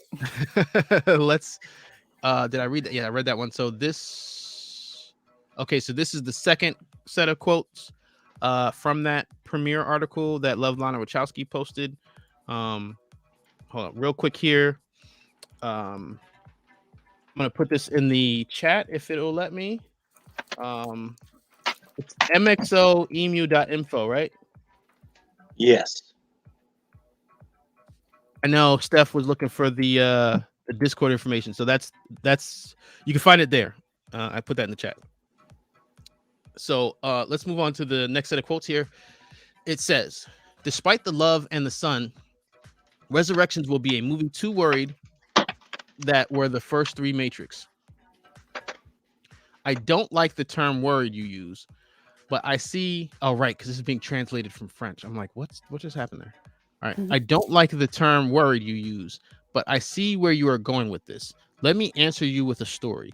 It was during the filming of Matrix Reloaded that Lily and I experienced September 11th, and we immediately had the impression that the trilogy would bear the scars of what immediately struck as a cultural crisis. We just shot 3 of the most important and craziest sequences of our racing career: Highway Chase, a sequence on Zion, and the Burley Brawl. This action scene in which Neo faces hundreds of thousands of people, Agents Smith. The shoot was over, so we left San Francisco, got on a plane to Australia, and September 11th arrived. The shock was monstrous. Everyone wondered what the future would look like, how to live with that. There was fear, and at the same time, an incredible desire for peace and change. A global energy was taking shape. The world understood that the exploitation of man by man could not continue, that it had to be ended. Is this that it impacted the trilogy? I don't know. I lived this moment like everyone else, without really understanding what is not known. 20 years later, I'm filming Matrix 4 in San Francisco. Once again, the shooting turn is incredible, and I do some magnificent sequences. I take a plane to Berlin, and the week following my arrival, confinement falls on us. We immediately asked ourselves the same questions. Was the world going to change? Could we meet again? Live together? We relived this mixture of fear and excitement. And again, we experienced a very powerful collective feeling. The world was organizing to avoid peril. For the first time, all civilizations joined force to save humanity. Usually, these alliances were used for war. Not there. Resurrections therefore turned as 2 highly polarized energies clashed. The script was long over, but I cannot help but think that this intensity, what we went through at that time, necessarily fueled the film. A work of art is not immune. It is the reflection of the world in which it is born." And that's Lana Wachowski, Premiere Magazine, November 2021. So real quick, before I turn it over to you guys, yeah, that September 11th was real. And I know, like personally, like I was in New Jersey at the time, so like you could feel the heat from the flames across the Hudson River. I remember just watching that and watching the news and everything in real time. Like I knew, like I'm living through a part of history. Like this is a thing that's going to be remembered for a very, very, very long time. But what I was going to say in relation to the Matrix trilogy, there's a video on here. It's a Bill Pope interview. I always forget the title of the video, but the thumbnail has Bill Pope at the red table with Kermit, with evil Kermit, and some tea on it because he spilled some tea about the sequels. And honestly, everything that he said about his experience shooting Reloaded and more so Revolutions, like any kind of, like, I don't want to say beefs, but nitpicks or things, imperfections, I'll say, with Revolutions that I noticed on my own, he actually addressed in that interview, which I thought was very, very interesting, and very cool, because I felt like, from a fan perspective, that means he's being very honest. Now he didn't speak to this point, so it might have all been in my head, but I definitely felt that. I definitely felt like, because you have to remember, at that time, after September 11th, like stuff was getting pulled from TV. They were like, "Oh, you can't show this right now," or there were shots of like the old World Trade Center, and they'd like take it out, like Twin Towers, like, "Oh, we're not showing that. We're gonna edit the episode so it doesn't show it." And there's just a lot of change and a lot of I don't, for lack of a better phrase, censorship, but I'm saying it just in the sense that it was creative decision making, just like you said, because everyone was so sensitive in that moment, and they didn't want to trigger any negative reactions to the art that's supposed to be taking you away from this stuff, right? So I wondered how much of that moment influenced some of the things that we saw in Revolutions, good or bad. But that was just the first thing that kind of jumped in my head reading this quote to you guys. What jumped out at you from this Lana Wachowski quote? I'll go second. I'm still looking. Oh, you're still searching? It's hard to follow because of the translation as well, right? Right. So, Yeah. I was jumping all around with the words there. But V, you were in New York. I mean, it doesn't have to be September 11th related, but what did this quote bring to the front of your mind in terms of the Matrix? Well, just to cite a couple of things, like there was the Notorious B.I.G. song where he mentions the World Trade, and that's been edited out ever since on the radio. Right. Yeah. And then there was on the radio. That, right. Yeah. No, you're right. No, it's a real thing. There was a rumor that I think they were making Spider-Man 1, the first Sam Raimi, and the rumor was that he's going to make a web between the Twin Towers, and that, of course, was never in the film. It's never leaked. I've never seen it, but that was the rumor.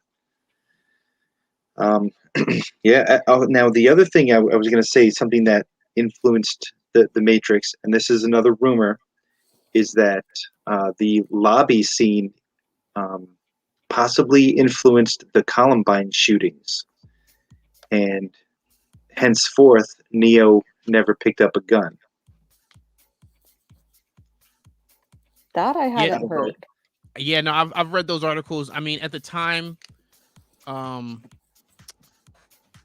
the time of the Columbine shooting, it wasn't like at the front of the headlines or anything. It was like later that story kind of. Yeah, because I know trench coats are being banned everywhere, but I hadn't heard the portion of Neo not holding a gun again because of it. Well, it also fits in the story. I mean, he can stop bullets. What the hell does he need? Doesn't really need it. He didn't need it. Yeah. That'd be a connection of convenience, but we're talking about the culture influencing the movie, and that's just something that I heard. That's just something I connected. I mean, even though it's not the 9/11 example, it's just something that I don't know. I just kind of kept in the back of my mind, and that kind of brought it forward. Mm-hmm. One thing that stands out to me, if we bring it more to the present as well, is that last little half sentence talking about how it's a reflection of the world in which it is born. And I know, especially with the footage from the new trailer, or the new footage, I suppose, that idea that it's not the idea that, but there's that clip of, I believe, Neo playing around with an Oculus. Right. Yeah, we're gonna get to the images in a second here. Yeah, no, absolutely. And I'll touch more on that later. But just that idea of the second that Facebook announced their rebrand, we have the Matrix releasing the poster again saying now based on a true story. Right. So it'll be interesting to see how exactly that plays out as well. Yeah, and I noticed here, see if I can highlight that comment here. You said at one point, due to the pandemic and shutdowns, Lana considered abandoning the film. And with this quote here from the article, you know, it's that that age old, you know, does art imitate life, or does life imitate art? And if I learned anything from the Matrix franchise, it's that, you know, you can take a nonlinear approach. I mean, why can't it be both? And I'm definitely curious. I mean, because that's the thing, you know, with as long as they had downtime, I'm curious to know, you know, and this is something we may never find out, if there were any rewrites, you know. You know, even if it was simply to accommodate the whole, you know, limitations that shooting at that time probably had. You know, you can only have certain people, certain hands on set. You know, you didn't want to have too many actors on set at the same time. I know that affected TV for sure. I don't know if it affected them in production in Berlin. What I will say is I'm hoping that it means that there weren't a whole bunch of studio execs on set trying to control the story or crowbar stuff in there, because, you know, they hopefully they weren't traveling to Berlin in the middle of the pandemic unnecessarily, because that was one of the things that Bill Pope said was a problem during Reloaded and Revolutions. So I'm hoping that would be something positive that came out of the pandemic. But yeah, okay. Is there anything else you wanted to say about these quotes here? I think I got through all the quotes that came out within the last week that I saw. And it looks like we got a lot of that Premiere Magazine interview translated here. Again, I know that there's more because Alex mentioned the whole lighting thing and color grading. And that wasn't in one of the quotes that I read today. But yeah, I think we got through all the quotes that I found or saw in the last week. I think we're ready to move on to the actual TV spots. Yeah, there's a music connection that I want to make with one of the TV spots. So just how you were talking about Taikwer, if that's how you pronounce his name, you know, being a very talented composer, and we get a little bit different music in one of these TV spots.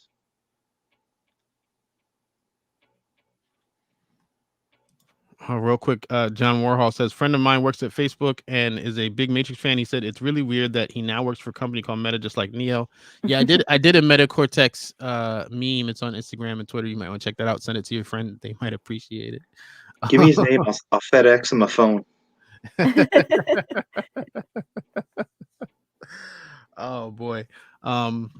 Okay, so let me pull up these TV spots. I don't know what order I have them in. Did you want to do the Korean one first or Seabass? There's good stuff in both, so either or. Yeah, dealer's choice. Korean one finally confirms one of the characters, so it sure does. All right, so let's do that because that's the one I have up. So here we go. Let me. My screen up? No, it is not.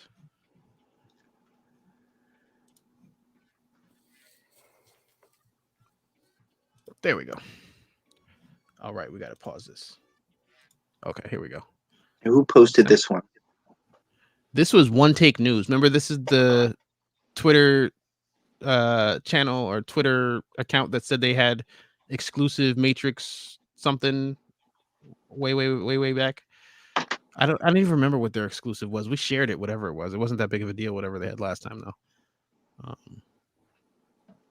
Yeah, not remembering off the top of my head what their original exclusive information was, but they did post this, so this was much better than what we got last time. I'll say that.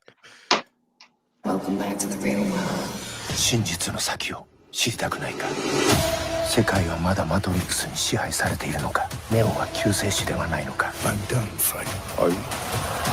マトリックス RESURRECTIONS.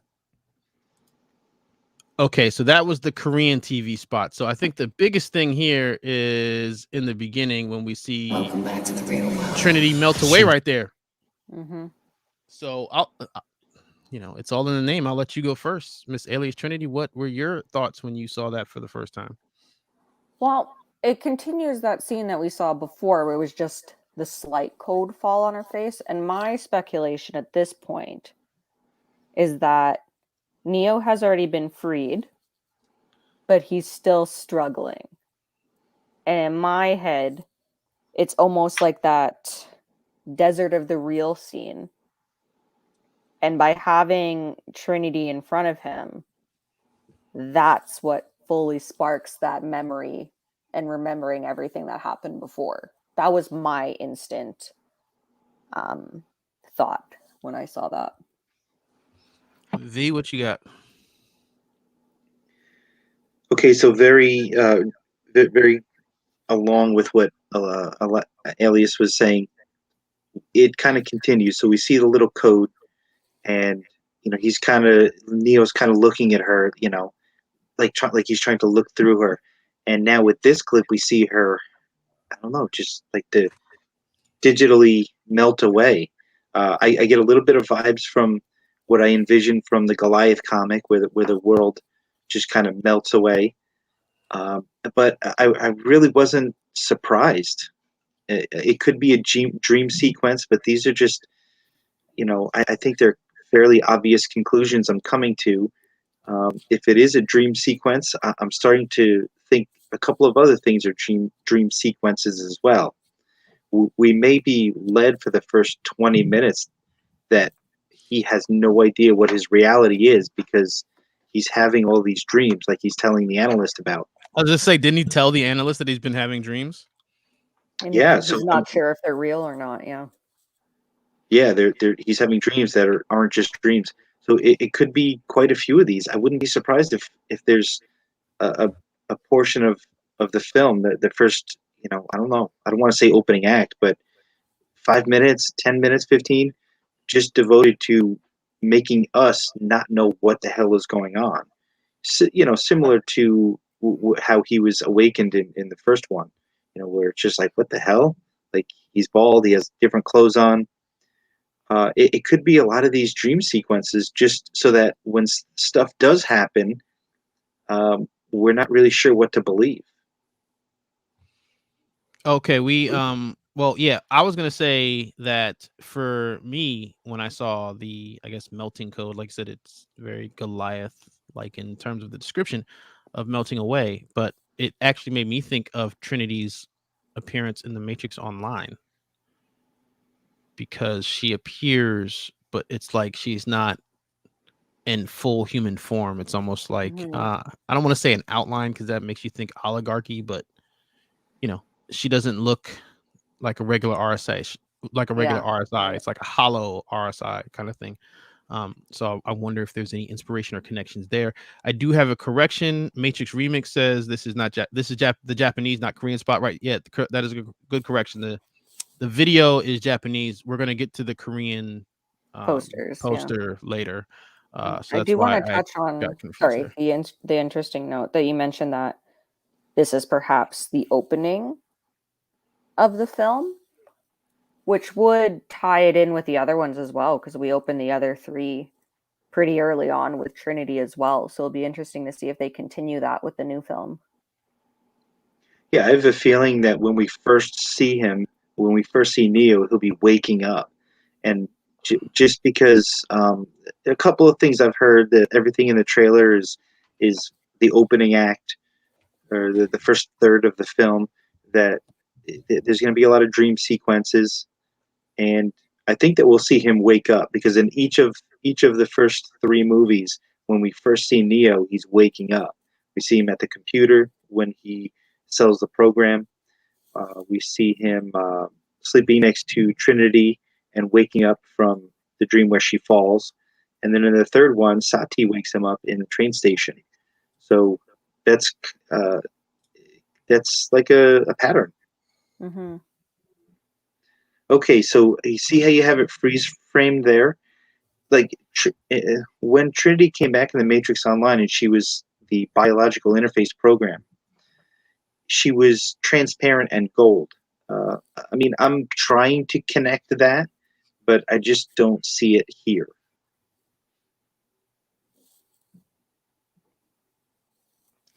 Right. Well, I guess there was like a hint of gold in the code there, but more importantly, I'm like I said, transparent in the sense that it's not a normal physical RSI looking form, and that's why it triggered that for me, because like I said, this ain't normal here what we're looking at. But real quick, just because Matrix Remix is in here, you're gonna be with me and V at Project Matriculated. Am I right? I think he's gonna be in the building, which is awesome. If anybody wants to check out his YouTube channel, or if you're like old school Matrix on YouTube, you might have already seen some of his work. But yeah, looking forward to it. So now that we said the Korean thing, do we jump to the poster, or do we finish the TV spots? TV spots. Mm-hmm. I agree. All right, let's go. So now this is Seabass. This is the guy who's been, we showed a couple of his TV spots last week. I have no idea where he's getting these from, but he's definitely putting them on the internet before they're hitting TV here. Because I definitely like one of the ones that he shared last week, I believe I saw during a football game this weekend. So he's definitely ahead of the curve here. He did just post a poster or magazine cover as well, too. I got that. Yeah. I mean, you sent it, but yeah, I know. show that when we get to the posters. Yeah. It's relevant, so I just thought I'd mention it. Yeah, no, thank you for sharing that, by the way. Okay, so let's do I think this one are they dated? Yeah, timestamp. And he posted them in the same minute, so it doesn't matter. Or is this the same? Oh, this is the same one. Okay. After all these years, to be going back to where it all started. Back to the Matrix. No one can be told what the Matrix is. You gotta see it to believe it. They took every idea, every dream, everything that's important to us. That's what the Matrix does. We can't go back. I have to try. The Matrix Resurrections, rated R, in theaters and on HBO Max. All right, it all happens so fast. There's a lot. I mean, a lot of images jammed in that TV spot that wasn't in the original trailer. Yeah. So you mentioned the Oculus. So let me see if I can find that, just so I can bring up the freeze framed version. Early on, I think. There you go. Yeah. So is there anything you wanted to say about that since we're here now? No, I think I already touched on that idea, right? Where they re-released the poster saying now it's based on a true story. And before then, we hadn't seen this yet. And now we're seeing it. So we'll see how that all connects later. I do think that it confirms something that we've been hearing, but again, everything was kind of, who knows if this is true or not. It doesn't look like he's in his house, right? Like it looks like he's at work. Yeah. So the whole, theory about him being a game developer is probably legit. It's looking like here from this trailer. V, was there anything from this shot you wanted to highlight? Well, it looks like he's throwing punches, maybe trying to get out of a pod or something. I don't know. It looks silly. It looks like he's doing a terrible dance. To tell you the truth. I know, it's Just Dance 2022. 2692. 2077. Yeah. Yeah, there's so many images in this spot. I don't even know where to go from here. There's a lot to unpack. Yeah. Let me just go back. Right, it's looping around. So I'll try to stop it with one of the next ones that I see that was fresh. And that's a new angle too with the birds, I think. And the bridge. Okay, so there's one. I mean, well, we saw her before. Mm-hmm. But what I'm noticing here, and we might have mentioned this before, but you can see the projection of what I'm guessing is the movie light on her face. I don't know if you guys can see that, but it would appear that she's Possibly. in that scene where the movie is showing on the screen. I assume she was in that cafe or restaurant or whatever it is where she was sitting in before. Is that Simulate? Maybe, I don't know. I think in it the like the was. true trailer. I think it was the noodle place. Yeah. What's the real life noodle place? Nan King noodles or something. Yeah, There that's you it. go. I think when we see her in the trailer and she closes And the she's book reading and the she book, smiles yeah. at him. I think that's Nanking. Right. So this is her in a different setting. Well, Maybe. she's dressed differently. It's Yeah. very Yeah. That's nice. possible. You got the scarf. Yeah. Yeah. But the angle was so tight. Like we didn't get to we didn't see a computer behind her. Like Right. it was That's what I'm a very saying. close shot. Yeah. Mhm. Yeah. I definitely think she's in that scene with I guess who's on stage with him? Morpheus, Bugs, right? Yeah. Maybe. Right. We've seen him old in the mirror before.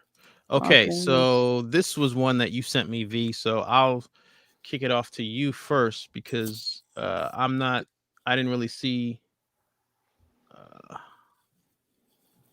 anything. Nothing really jumped out and bit me here. Oh no. No. Okay. Oh my goodness. Interesting. Nothing jumped out at you. All right. Firstly, I'm really getting that same shot where he's standing there on the cliff in the Machine City and Deus Ex Machina just comes right up. Like I'm really getting that image, the way he's standing and the circular framing of the shot. And also, I think this is the real world. It's I thought so dilapidated, too. and we have some light, and it looks like sunlight. Now we talked about that last time. We showed the ship that had what appeared to be sun rays on it. So yeah, okay. So he might be standing on the front of the platform. See, that's the thing, though. I don't remember. You see how there's like the railing and the cage? Like that's why it didn't jump out as Deus Ex Machina to me because it was like an open circle. You know Just what I mean? that it's circular, and the way he's standing. Mm-hmm. I mean, that's like my first reaction, and then I'm like looking, and I'm like, oh, that's sunlight.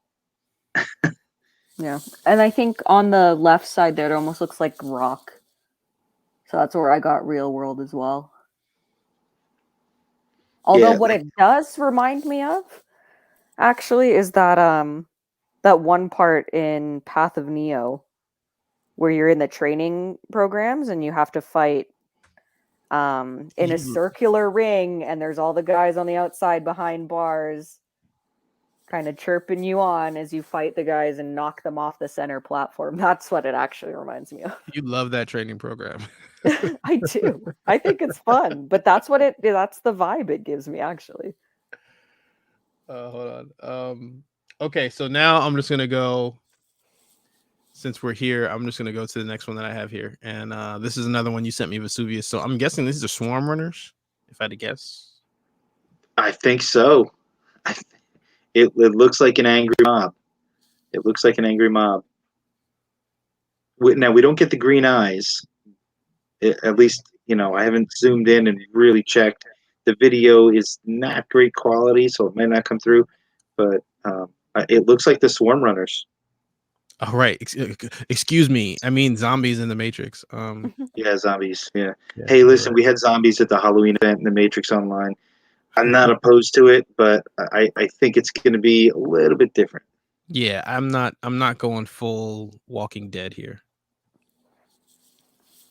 It's a different Hey, version if of that, the Matrix. yeah, the nightmare version. Yeah. Yeah, I don't. I mean, I This guess. didn't really do much for me. Yeah, no, I was gonna say, I guess World of Geekdom explained that stuff, right? Yes, he But did. I'm okay. So yeah, we can move on then. Okay, so this is clearly, or at least to me, Brian J. Smith right here. Yeah, Um, that's what I thought too. yeah, he's got that that buzz cut. Mhm. But who's this flying outside of the window? I, just because it's martial arts, I wanted to say Ellen Holman, but she's got a Trinity cut. I mean, I guess she could be wearing a wig, but I don't think that's her. So Yeah, I'm not Yeah, sure. I see pigtails. yeah, that's what I'm saying. I think this is a character that we don't have any point of reference for. Who's to say that they don't change their RSI more now, though? Because we are starting to see them wear different clothing when they go into the Matrix instead of similar things over and That's over fair. again. Yeah. So who's to say she doesn't have different hair at different times? Oh, it's killing me. That happened in one of the comics. Burning Hope. I knew you'd throw that out there. Check out the video. But yes, changing RSI inside the Matrix is a thing. Is there anything other than this is a train action scene that you guys wanted to point out though on this image? Well, I guess it just expands on what we've already seen on the train, right? And now I guess we can see we already knew there was the missile, I guess, bullet, I don't remember, that goes through the train. So I guess we see just a bit more of the carnage of how action-packed that scene is going to be. Yeah, it does look pretty crazy. Somebody flying out. The hull of the train is just ripped right open, and they're still speeding through it. Mm-hmm. I mean, this could be like the highway scene 2.0. Could be. And didn't we see clips of Mount Fuji in the background, or am I just making stuff up? I swear the train. I think maybe it's just because it's a bullet train. I don't know. Just gives Japan vibes to me.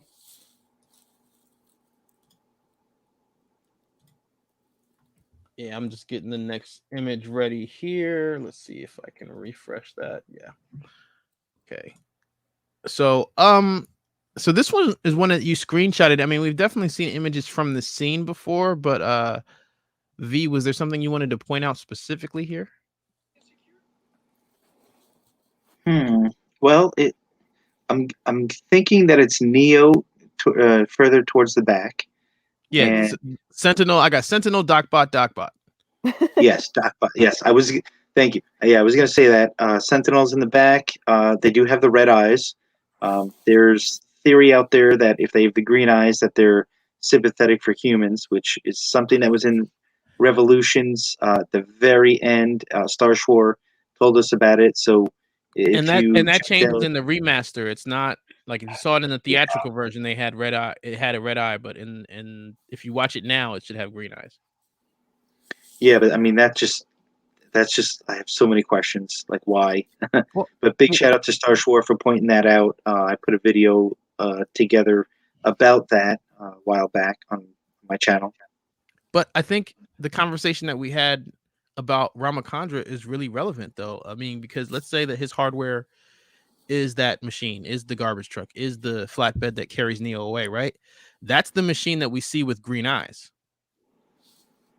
Every So that would machine be the only one. it's the only one we've seen. Do you see what I mean? They didn't show every machine in Machine City with green eyes. These machines don't have green eyes. The Sentinels that came into the Matrix with the General didn't have green eyes. They had red eyes, and we know where they stand. So, yeah, I think it's an interesting theory that we got there, and I think that might actually hold weight because he's the only one, or that machine is the only one we saw with green eyes. But yeah, they're red here. But you were saying we got what looks to be Neo by the Sentinel. And who do you have here in the Docbot?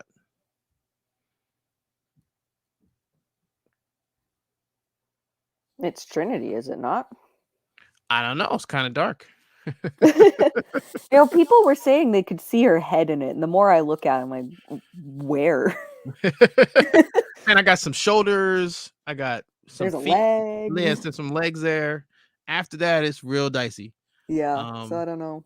I can only assume because Right. we've seen this shot of the two pods. But the more that I think about it, or the more that I look at it here with you guys, because I was wondering, I'm like,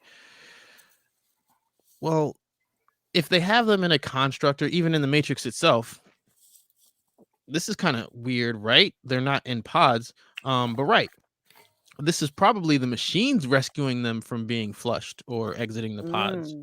Possibly.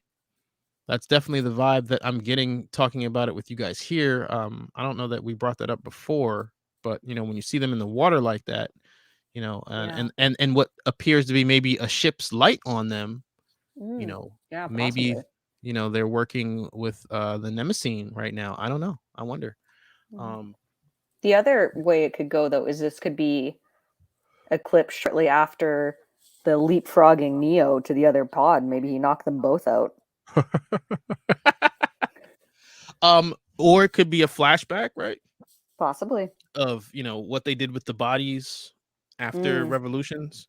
They've repaired his eyes, and now he's looking over there because we've seen the shot of him reaching towards the other figure as well. That's the next one, I believe. You're talking about this here. Yes, but we have seen, I believe, something similar, maybe a little bit more zoomed out, but definitely this reaching out towards the other figure. And like you said, somewhere in those first rounds of teaser trailers or the actual trailer, we saw him getting his eyes repaired. So clearly in this shot, they're already fixed. Yeah. Is there anything you wanted to add, V, before we went to the next one? I think the next we're starting to get into more of the meat and potatoes here.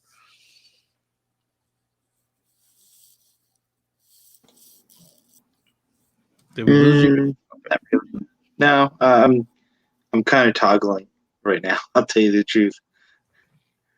Yeah, we see a different shot in an earlier trailer with it looks like Neo fighting a Sentinel and Trinity reaching to him. Yeah, that's the one that I was mentioning. Well, in this next shot, we don't have any reaching, but we do have something very, very interesting. So I'm guessing that this Niobe. I was gonna say that but then now that I'm looking at it, her hair is a little different in that interview teaser. It was definitely dreadlocked, but it was like more up, right? Can change a hairstyle. This is also true. Up do down do. This is also true. But yeah, she's changing her RSI. Well, I don't know, because this looks like the real world. You got those. Remember, you pointed out those crazy instruments in the background. Yeah. So this might be Captain Niobe in the real world here. Could be. So we're not sure because her back's turned to us, and her hair could be up or down. Lost a hair tie. You know how it is. I will take your word for it. But are we gonna talk about the fellow?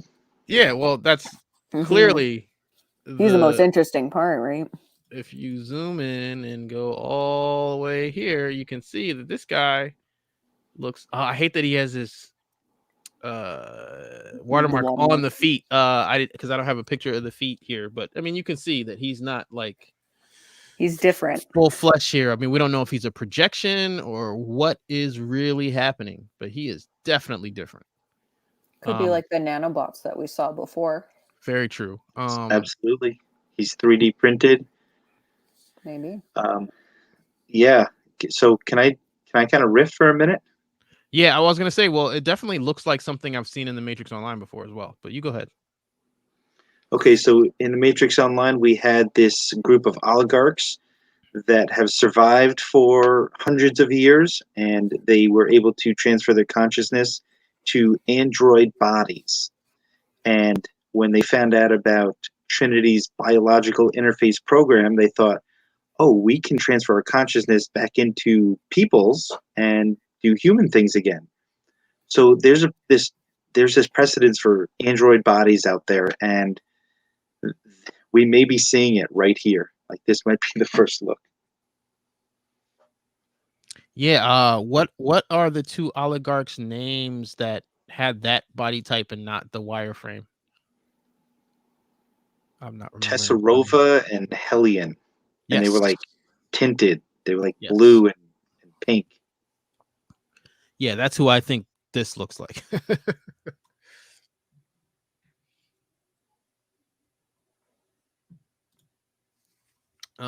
Is there anything else you wanted to point out? I didn't notice the instruments until we just pulled up the picture.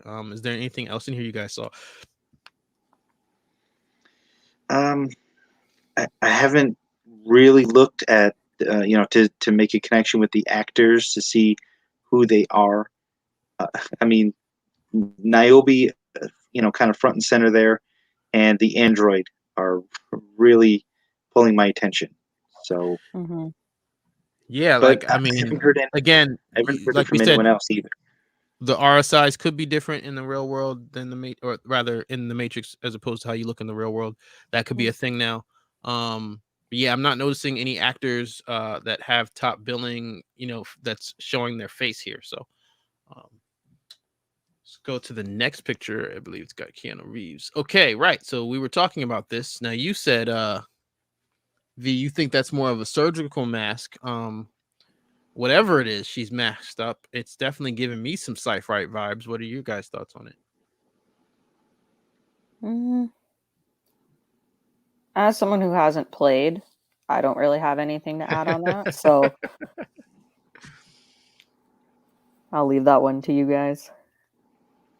Well, it looks like this pedestrian, I'll just say pedestrian, I guess maybe copper top, someone who's not involved, is on the train, because we kind of see them looking surprised in another shot. And it's like, oh, look, this person has a mask on. Oh, it's the pandemic. And now this person's attacking, I think it's Neo. I mean, it's pretty tight shots and a lot of fast moving, but it looks like they're attacking Neo and trying to stab him with what I originally thought was like a wooden stake, but in other videos I can see it's a knife. It looks like almost like a decorative knife. I'll just go to the picture. And real quick, shout out to Gypsy Road Highway in the building, and Beverly is here in the building. So shout out to you guys. Appreciate you being here. This is the stabbing. I guess you said it looks like a bamboo pen. But yeah, that's the stabbing or attempted stabbing with, I'm guessing this is the same character. And again, we can't really see what kind of mask that is.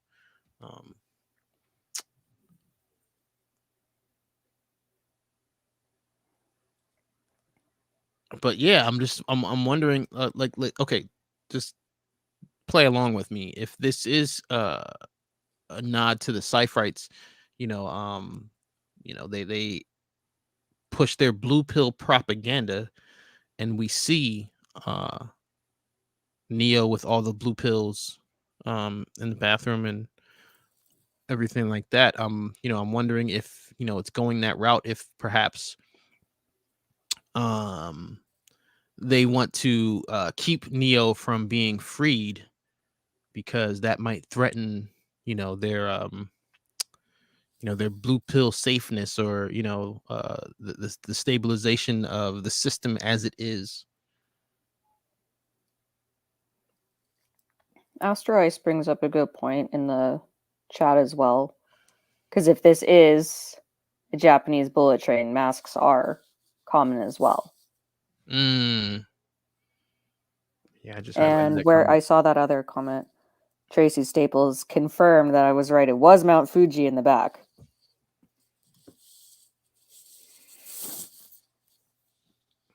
But yeah, hear me out. Wild take here. We've seen some of the characters get the glazed over green code eyes. What if this is similar?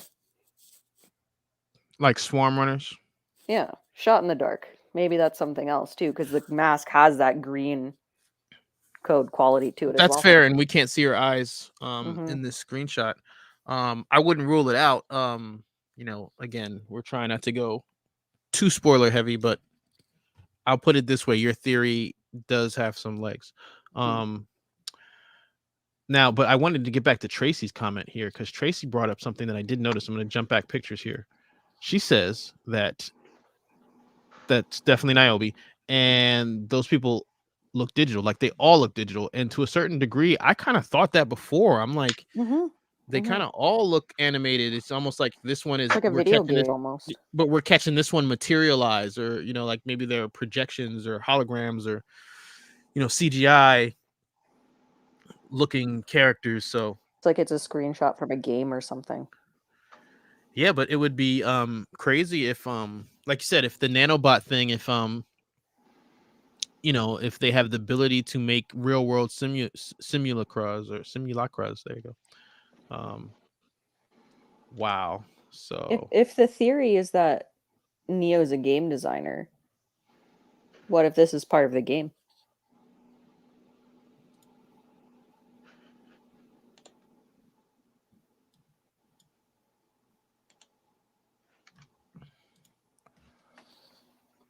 interesting. So, well, that would make me believe that that's not Niobe. Yeah. So that's the thing. I don't know that. So here David says that's Bugs, right? That's got to be who you're talking about. I don't know. That's why I zoomed in on her. I'm not sure that that's supposed to be the quality's not there to be able to tell. Maybe it could be a digital version of her, but what's throwing me off again is those instruments in the ceiling definitely makes me want to believe that this is in the real world and that it's in Zion. But there's no guarantees there. We don't know what kind of video games Thomas Anderson has been making. Thought it was a dance game. I thought that's what we settled on. Okay, let's go up now. Okay, so we're still on the train, and you've got Neo getting ready to push his hand through the mirror, and I believe this next shot would be him going through the mirror. We've kind of accepted that mirrors are portals. I guess this adds validity to the idea that that other character with the dagger, I guess, for lack of a better word, are actively trying to stop him from getting out. Right. V, was there anything you wanted to add before I go on with this here? Or are you still talking? No, not really. No, I think it's just interesting that it looks like they're pushing him through. And I don't know what to make of that, but just kind of wanted to point it out. Well, what I was going to say is because then this shot here appears to be him jumping from one pod to another. It seems to be the consensus here, although we're not sure. We would imagine that that's like his and Trinity's pod in their own special area, right? But what I was going to say with this shot is what we might be witnessing here, and you guys mentioned that they're pushing him, but this might be self-substantiation to a degree. Maybe he took the red pill. I don't know, but he might be able to use the portal to exit the Matrix now, as opposed to having to take a red pill and get flushed and confuse the system into thinking that he's dead, and the way that they would exit previously. Maybe this is special because he's the one. Maybe he's the only one that can exit the Matrix this way. I don't know, but it definitely looks like he's using this tiny mirror on the train to pierce through the Matrix into the real world. I think that's what we're seeing here. Again, like I said, the dream sequence thing could also be a factor, but when you see Bugs in the background pushing him, that would lead me to believe that this is probably something that's happening and not a dream sequence. Maybe it's more symbolic and it's kind of erring on that self-freeing, right, that we see in World Record, where he starts getting visions of the pod. Yeah, and he gets the visions of the pod. We've gotten a few examples of that. Like you mentioned, World Record. We have the kid, and then honestly, I think one could argue that the main character in the Paul Chadwick comic Deja Vu and the artistic freedom comic with the Spoon Boy where the artist has dreams of the real world machines. I mean, if they're waking up in the real world, I mean, technically that might be considered self-substantiation too. You know, they Yeah, just weren't remember able when, to be freed from the pod. Yeah. and when you had Clayton Watson on, he kind of ventured into the future of the series and said that there was going to be more self-substantiation. Good call. Good call. That was a legit quote from Clayton Watson. He did mention specifically that was going to be part of whatever story project that he was working on that they didn't finish or that was being pitched to him, right? They were just talking about it. It didn't really start, Yeah. but yeah. And he didn't specify if that was a video game or a series or another Animatrix episode. He wasn't able to say that part of it, but he did discuss that, you know, self-substantiation was a thing and a thing that was going to be explored in the future at the time of that conversation. So yeah, definitely good call, V. I love having you on here for stuff like that. Yeah, and you guys, you know, if you don't know what we're talking about, there's a Clayton Watson interview on this channel. I think it's the most fun of the actor interviews on this channel. So if you haven't already, definitely find that after this, because I just felt like he was, you know, having fun with reliving those memories, and you know, I'm glad that we were able to ask him those questions. Okay, so here we got another good one. This might be my favorite of the new ones, and this is Toby Onwumere. I think it's we don't know what he's doing, but I think before I mentioned that he might be an operator based on his the interview teaser thing that we saw, because I saw, you know, he had a real world look, but we didn't see him in any of the previous stuff. So I was like, well, if he's not in the Matrix, but you know, he's looking real world, he could be the operator, you know, the link tank replacement, so to speak.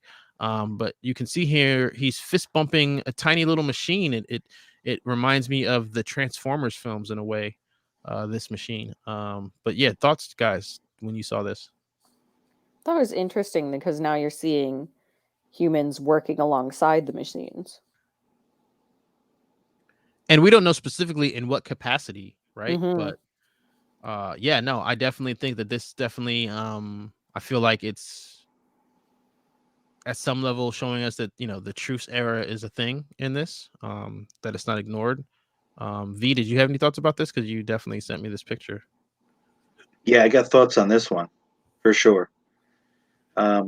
Firstly, the robot, I'll just call him the robot. It looks like he's got red eyes. Yeah, no, that's right.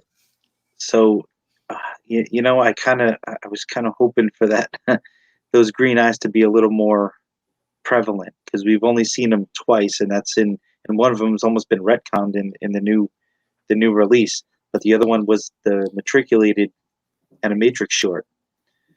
The other thing is that we have seen something like this before in the cinematics for the Matrix Online. So I actually took clips of it and I put it up on my Instagram. And I think I did that today. So it should be one of the first things in my feed. And it's got this scene, and then it's got the other little robots crawling across the screens. And it was actually an oligarch that had that. Also, I think that Toby Onwumere's character here has like a single lens eyepiece. So I'll do a comparison, because that was something that we saw in the video game, The Matrix Online. And what else? There was something else. Well, yeah, that might be it. But well, some of the screens are the same. Particularly the screen that's under his elbow. That's something that we have seen before. And yeah, and I was going to point that out too, and because I noticed that there's only 4 bodies on that screen, and when you see that, that's, you know, showing how many people are connected to the or can connect to the Matrix on that ship. Thank you. Yeah, I was gonna say that I watched some behind the scenes stuff, and they did talk about the process to make all of these other screens to make it look real. And that team that made these screens were just given liberty to just do whatever they wanted. And I don't know what a lot of them mean, but yeah, that one's pretty cool. Another thing I noticed is that the 3 Matrix monitors are turned sideways, so they have like the length up and down, like when, you know, you turn the TV on the side. So is that his voice that we hear Bugs talking to in the beginning of that I TV think spot? so. I think he is the Possibly. Nemesis operator. I think so. So yeah, because I don't know his voice. I wouldn't know his voice if I heard it. He's also, a good actor. Like, you got to remember when he came in on Sense8, he came in as the replacement for the Capheus character. So he had to try to sound like the previous actor, and he did a pretty good job. So, he can Well, change his voice around a little bit. I held off on watching Sense8. I started watching it, and then I think like within a few days they started releasing more actors that had signed on from Matrix 4, and everyone's like, "Oh yeah, it's like a bunch of people from Sense8." So I was like, "Oh, let me hold off." So I only watched one episode. But I'm gonna hold off on that so I can experience the Matrix first, and then I'll go back to Sense8. Yeah, I wouldn't say that it's a slow burn, but it definitely takes a little while to for them to reveal what's going on. So, Yeah, I'm in the same boat. I watched the first episode and then I don't that's know, what I'm saying. Like, you got have no idea distracted what's by going on. Yeah. something. Yeah. And then I just never picked it up again. But I think I'm in the same agreement that I think I'll wait to pick it back up just because I want to see them in the Matrix first, and then while I'm watching Sensei going, oh hey, it's that character. Well, from everything I've seen so far, I don't think their characters in Sense8 are going to be anything like their characters in the Matrix. So, Oh, it's not not at all. something where I think you need to see Sense8 first. No, not at all. I just mean it's more of a fun for me to say, hey, it's that character from the Matrix. Now they're here. I don't know. I'm going to wait to watch it either way. So would his name be Zeke or Yeah, Snake or something? that's what David says. David says it's Zeke. Okay, so I went on IMDb before, and I didn't notice any new character names, but let me now look for that one. I'm trying to think. That might be the last picture you sent me. I think we might have gone over the rest of them. Let me see here what we got here. Toby Ramir, and he does not have a name credit yet. So I'm guessing he's going off of the phone call in the trailer, though. So now let's go on to the. Was that today's news? With the Korean poster? Yes, yesterday. Yesterday or today. Days are starting to blur. Yeah. Well, everything's coming so fast. It's on the screen right now. 13 hours ago on Reddit, it was posted at least. Well, right. And so this is the Korean poster with Priyanka Chopra Jonas. Mm-hmm. And then V sent me this, where, as you mentioned on Reddit, that was translated. And it says that it confirms that Priyanka is playing Sati, although it says stay. But we all know it was a typo. Right up here it says is Sati in Korean alphabet. So that is pretty close to a confirmation there. Again, I don't speak Korean, and I can't read it. Therefore, this could be a very elaborate troll, but I would hope that someone who can read, right, and speak Korean would have called them out by now. It's been long enough, you'd hope. But you never know, man. The people out here will do all kinds of stuff for that click. Mm-hmm. But yeah, I think we're pretty safe. Most of us expected that from the casting. Yeah, absolutely. It didn't come as a surprise to me. Yeah, I mean, the first video that I made when I found out about her being in it was like, yeah, she's about to be the adult Sati. Now, I backed down from it a little bit when she had an interview saying that her character is going to surprise people, or there was some type of, I don't know, like mysterious comment that, it wasn't as obvious as it seemed. So that made me back up a little bit. But then, when we see her in the trailer with the red glasses and the analyst has the blue glasses, I'm like, she's going to be an adult Sati. Now, I think that pivot, what she might have been alluding to without breaking any non-disclosure agreements, is the part where Sati may be taking or filling the Oracle's shoes. Mm-hmm. That's what I thought. That might be the plot twist that she's referring to. That's a theory that I've had for little while that the Oracle was grooming her to be her replacement. So I would, in fact, in the Matrix podcast, when they asked what would you like to see from the sequels in the Matrix Resurrections, that's what I'd like to see. I'd like to see that theory come to life, and that she's taking on that responsibility. Not specifically that she's the Oracle's new shell, but and that she had to She's a new become one to begin. the Padawan. She had to become worthy of taking her eyes, or being given her eyes rather.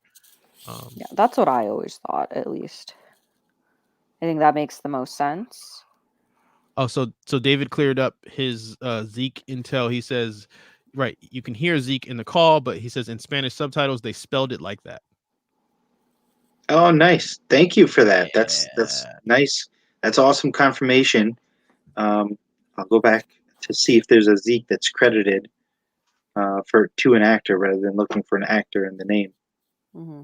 I just used my Google Lens on the poster trying to translate it, and it translated the name to city. So I think we're safe to say that the translation is correct in saying that it is Sati. Yeah. Well, I want to say a shout out to our Reddit user, Jaco Manche.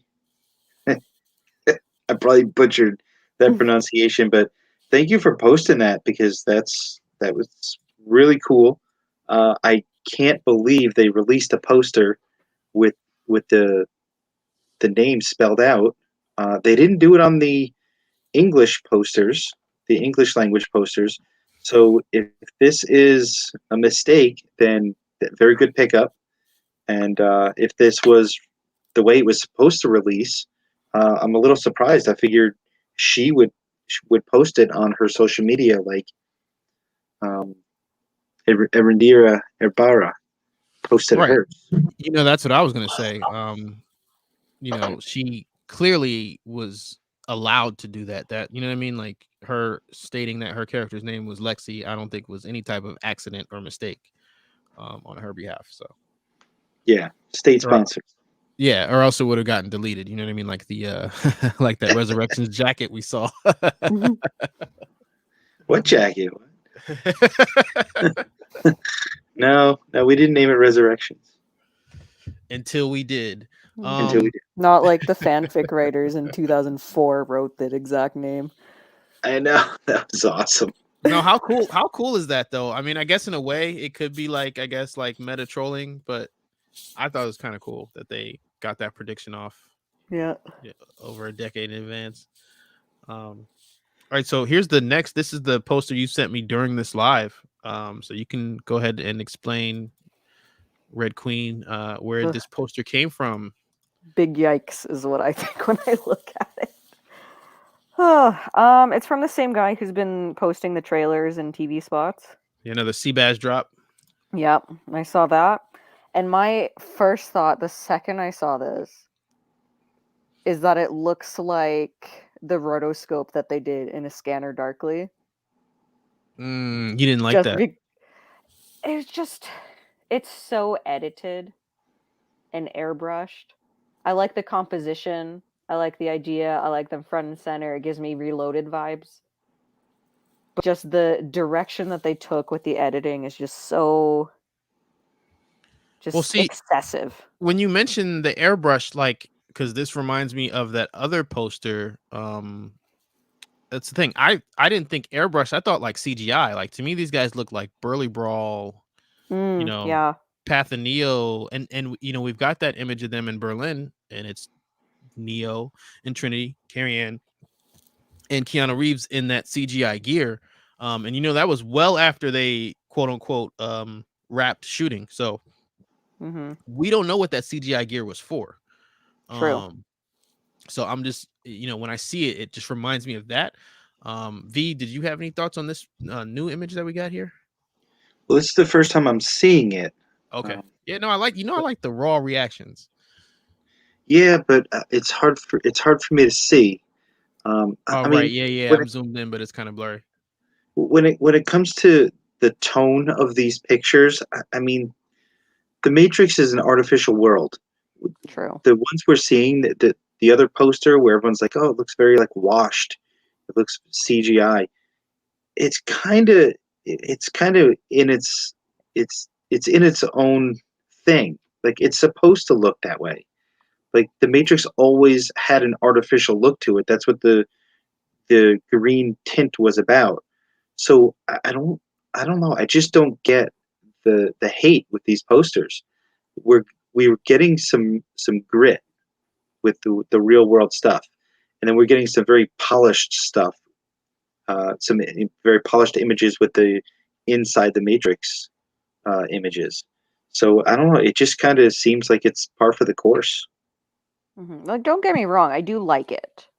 It's Oh just no, not you. something. I mean the Reddit and the Twitter users. Yeah, no, the first one that Yeah. came out that had this, like you said, airbrush look or CGI look, I saw got a lot of hate. I mean, not everyone hated it, of course, but I saw a lot of people saying, "Oh, that looks terrible." You know, they hiring interns to do these kind of thing. Like, I think just with this one in particular, just the highlighting that's done on it looks artificial and not in a Matrix way, I guess, if that makes sense, and more in a plasticky way, I guess. Yeah, so I'm zooming in on it now, and yeah, it does look a little bit even more so than the other poster with all five. What was it? All five or six of the characters on it. Yeah, so no, this one's dialed up a little bit more. It is. And I think, like I said, I like the composition, I like the look of it. Just something about the lighting that they've done to this just makes it look almost more like a digital drawing than a photo shoot. And maybe it is, I don't know, but now, one thing I was going to say here is the background reminds me of Revolutions, the final fight with Smith. totally.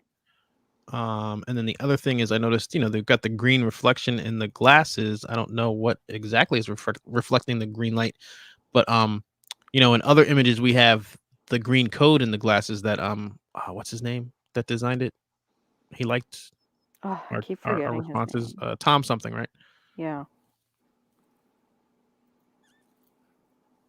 Yeah, I'd have to look it up. But he designed, I guess, the code lenses from those images. So I noticed that this is, you know, they got the green reflection, but it's not those. And you know, if you want to get into Matrix sunglass theory, which I'm not really a fan of, by the way. A circle versus square. Yeah, I'm not buying that. So what does that make APOC then? You know what I mean? Like Doesn't matter, he's dead. Right. Well, now it doesn't matter, but at the time, was he a spy? Because Maybe he knew what Cypher was doing angular this whole glasses. time. Right? He was in on it. He Yep. wanted to be an important actor as well. Yep. But right. But Trinity's glasses have the Agent Smith virus shape. So there's a theory for the glasses people. for the glasses peoples. Put that in your pipe and smoke it. I'm still trying to figure out what is around her neck. It just looks like Yeah. knots. It's a style. It's a thing. Women were wearing them in the early 2010s. What does it mean? Just an accessory. It was like a thin little leathery thing that you tied on your neck like a necklace. And you know, we were talking, myself and some others on Twitter, honestly just roasting Carrie Ann's fashion stylings. But she has an affinity for ugly necklaces. And we just made the joke that it's probably written in her contract that Trinity has to wear one too. So who knows? Yeah, she's like, you want me to jump off a building? I get to wear an ugly necklace. Yes. So It's top just left, costume designs. top left, we see some gold code. Mm-hmm. Yeah, I caught that. Right. Get the arrow right there. Is this Korean poster as well? Don't know. Yeah, that we're not sure of. Let me see if I can go to his page real quick here. I'm on his Twitter, and it doesn't say It doesn't say where he got it. the He's origin of never revealed where he gets his stuff from. Yeah, like I said, it's very interesting. He's been consistent. So I'm getting some heavy leak vibes Mm-hmm. for sure. But who his plug is, I have no idea. Yeah, so if you're avoiding leaks as much as you can, maybe don't follow this guy. Yeah, and definitely don't follow me because Yeah, no kidding. I want it all. And shout out to Albert and the Matrix podcast because we embraced the hype train at full bullet time speed. So wow, we actually have been talking for over 2 hours. Which is crazy, but we had a lot of stuff. Like I said, a lot happened in the last week. So I'm glad we got to cover it, and I definitely wanted to thank you for being our guest tonight, Miss Red Queen, alias Thank Trinity. you. You can Yeah, follow thank her. you for having me. Definitely go give her a follow on Twitter, and she's been posting some cool fan fiction, so you guys can check that out. V, are you working on any projects other than me continually dragging you into Project Matriculated chores? I'm trying to build up my TikTok and doing a lot of the YouTube shorts. So Vesuvius MXO on both of those. Me and Randy want to do a live on TikTok. He's got like a shit ton of followers. Like Yeah, I was just gonna say 16,000. when you said TikTok, I'm like, you're working with Randy on that stuff, right? Because he's definitely wiggling over there. I know he reposted, like he put together a little Project Matriculated plug for his TikTok. Yes, he did. Yeah, so I've been. Yeah, he goes live. I think every day. So I pop in there every couple days, and I have to have 1,000 followers on TikTok in order to do a live stream. So just to put that in perspective, I've been on Instagram since 2018, and I have 700 and change followers. I guess not too many people are interested in a dead video game until Yeah, now. but Instagram is some haters over there, man. Like, the growth is on TikTok. Like just because it took, you know what I mean? Like if anything, you should be able to get 1K on TikTok, 10 times faster than Instagram. In theory, But yeah, you just just gotta see what stuff's popular, put the popular music in the background and mute it, and yeah, I'll I probably just usually buy the help. followers. I'll probably just buy Yep. them. Well, I follow you on How it TikTok at goes. least, so I'm Awesome. helping you on that quest to 1,000. But yeah, so I'm going to do a couple of comparison posts to some little Easter eggs that we see in these new TV spots over the next couple of days, and probably I want to do at least one more YouTube video, like an explanation video, and I'd like to do the fight scenes and why they're so relevant. The fight scenes in the trilogy in the sequels, Reload and Revolutions, got some hate, and I think that they're very well orchestrated. So Mm-hmm. I'm gonna kind of break those down, and I guess narrate them in a way that really, since they're 20 something, almost 20 years old, they should have been narrated this way by now. But I haven't heard anything positive about them, so I guess I'm gonna give that perspective. I certainly see the flaws, but I don't know why nobody else sees the positives. Yeah, me neither. I think people fixated too much on the use of CG and not on the actual choreography of the fights.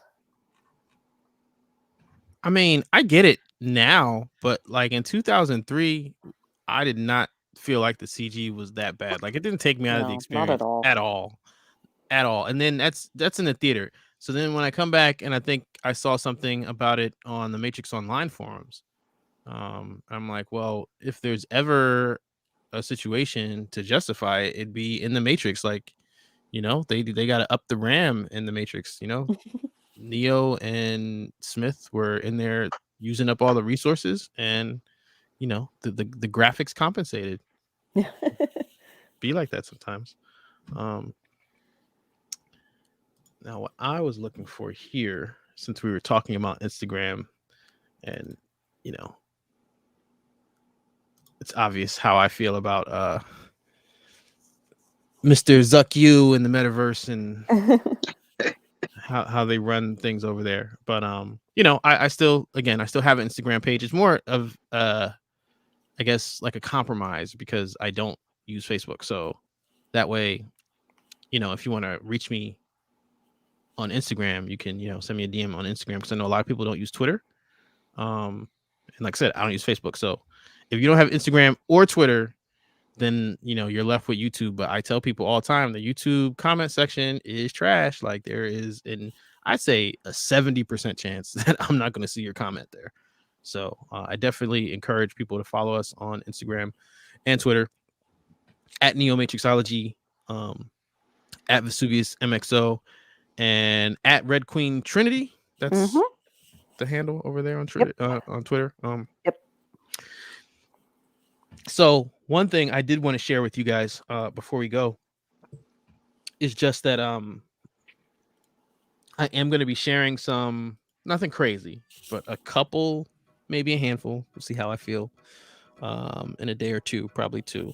I'm going to share a couple behind the scenes shots on Instagram, but I'm going to put one of them here because, YouTube is the primary focus, and that's where the community of Matrix University really lives. So I wanted to say thank you guys and share it with you first. Like I said, I'm just going to put the one picture here, but if you follow me on Instagram, in the next couple of days, I'll share a few more. I'm not sharing the screen here right now.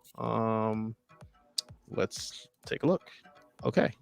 So this is a behind the scenes shot. So it's not a spoiler, but that's actually my cinematographer. And yeah, man, just like looking at it, like we had so much fun on set.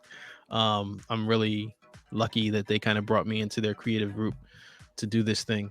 So I'm looking forward to sharing more pictures with you, but I'm really, really, really looking forward to sharing the actual short film with you guys. I think in the last live, no, that was the Matrix podcast the other night, Vesuvius. I think I might have to schedule it to release at 12:21 a.m.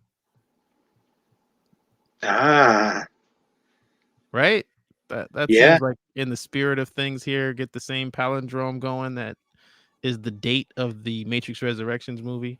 So yeah, I think December 23rd, 12:21 a.m. is a good time to premiere a Matrix fan film. So we're gonna ride that. Yeah, I can't wait to share it with you guys. I mean, that's what I'm saying. Like, I don't know why. Okay, I do know why I did this to myself. I did this to myself because Warner kept moving the date, and here we are. But yeah, it's just really working out that the excitement for the Matrix Resurrections, it's a different excitement than sharing my first short film with you guys, but the combination, I mean, I'm really floating. I feel like I'm walking on air right now. Just problems don't seem to be problems right now. It's just something else to deal with, but not bog you down, because there's just so much to be excited about right now. As Tank would say, is a very exciting time. Where will we be able to watch? Okay, so I know you're airing it at the event you're hosting. Yeah, so Project Matriculated is going to be the only opportunity to see it on the big screen, unless you've got your own big screen.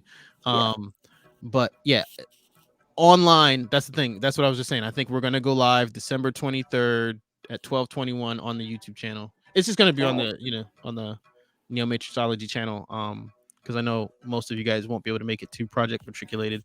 But if you can, if you are in the States, if you are in the East Coast, or if you're into road trips for fun and cool epic parties, yeah, we're gonna be there.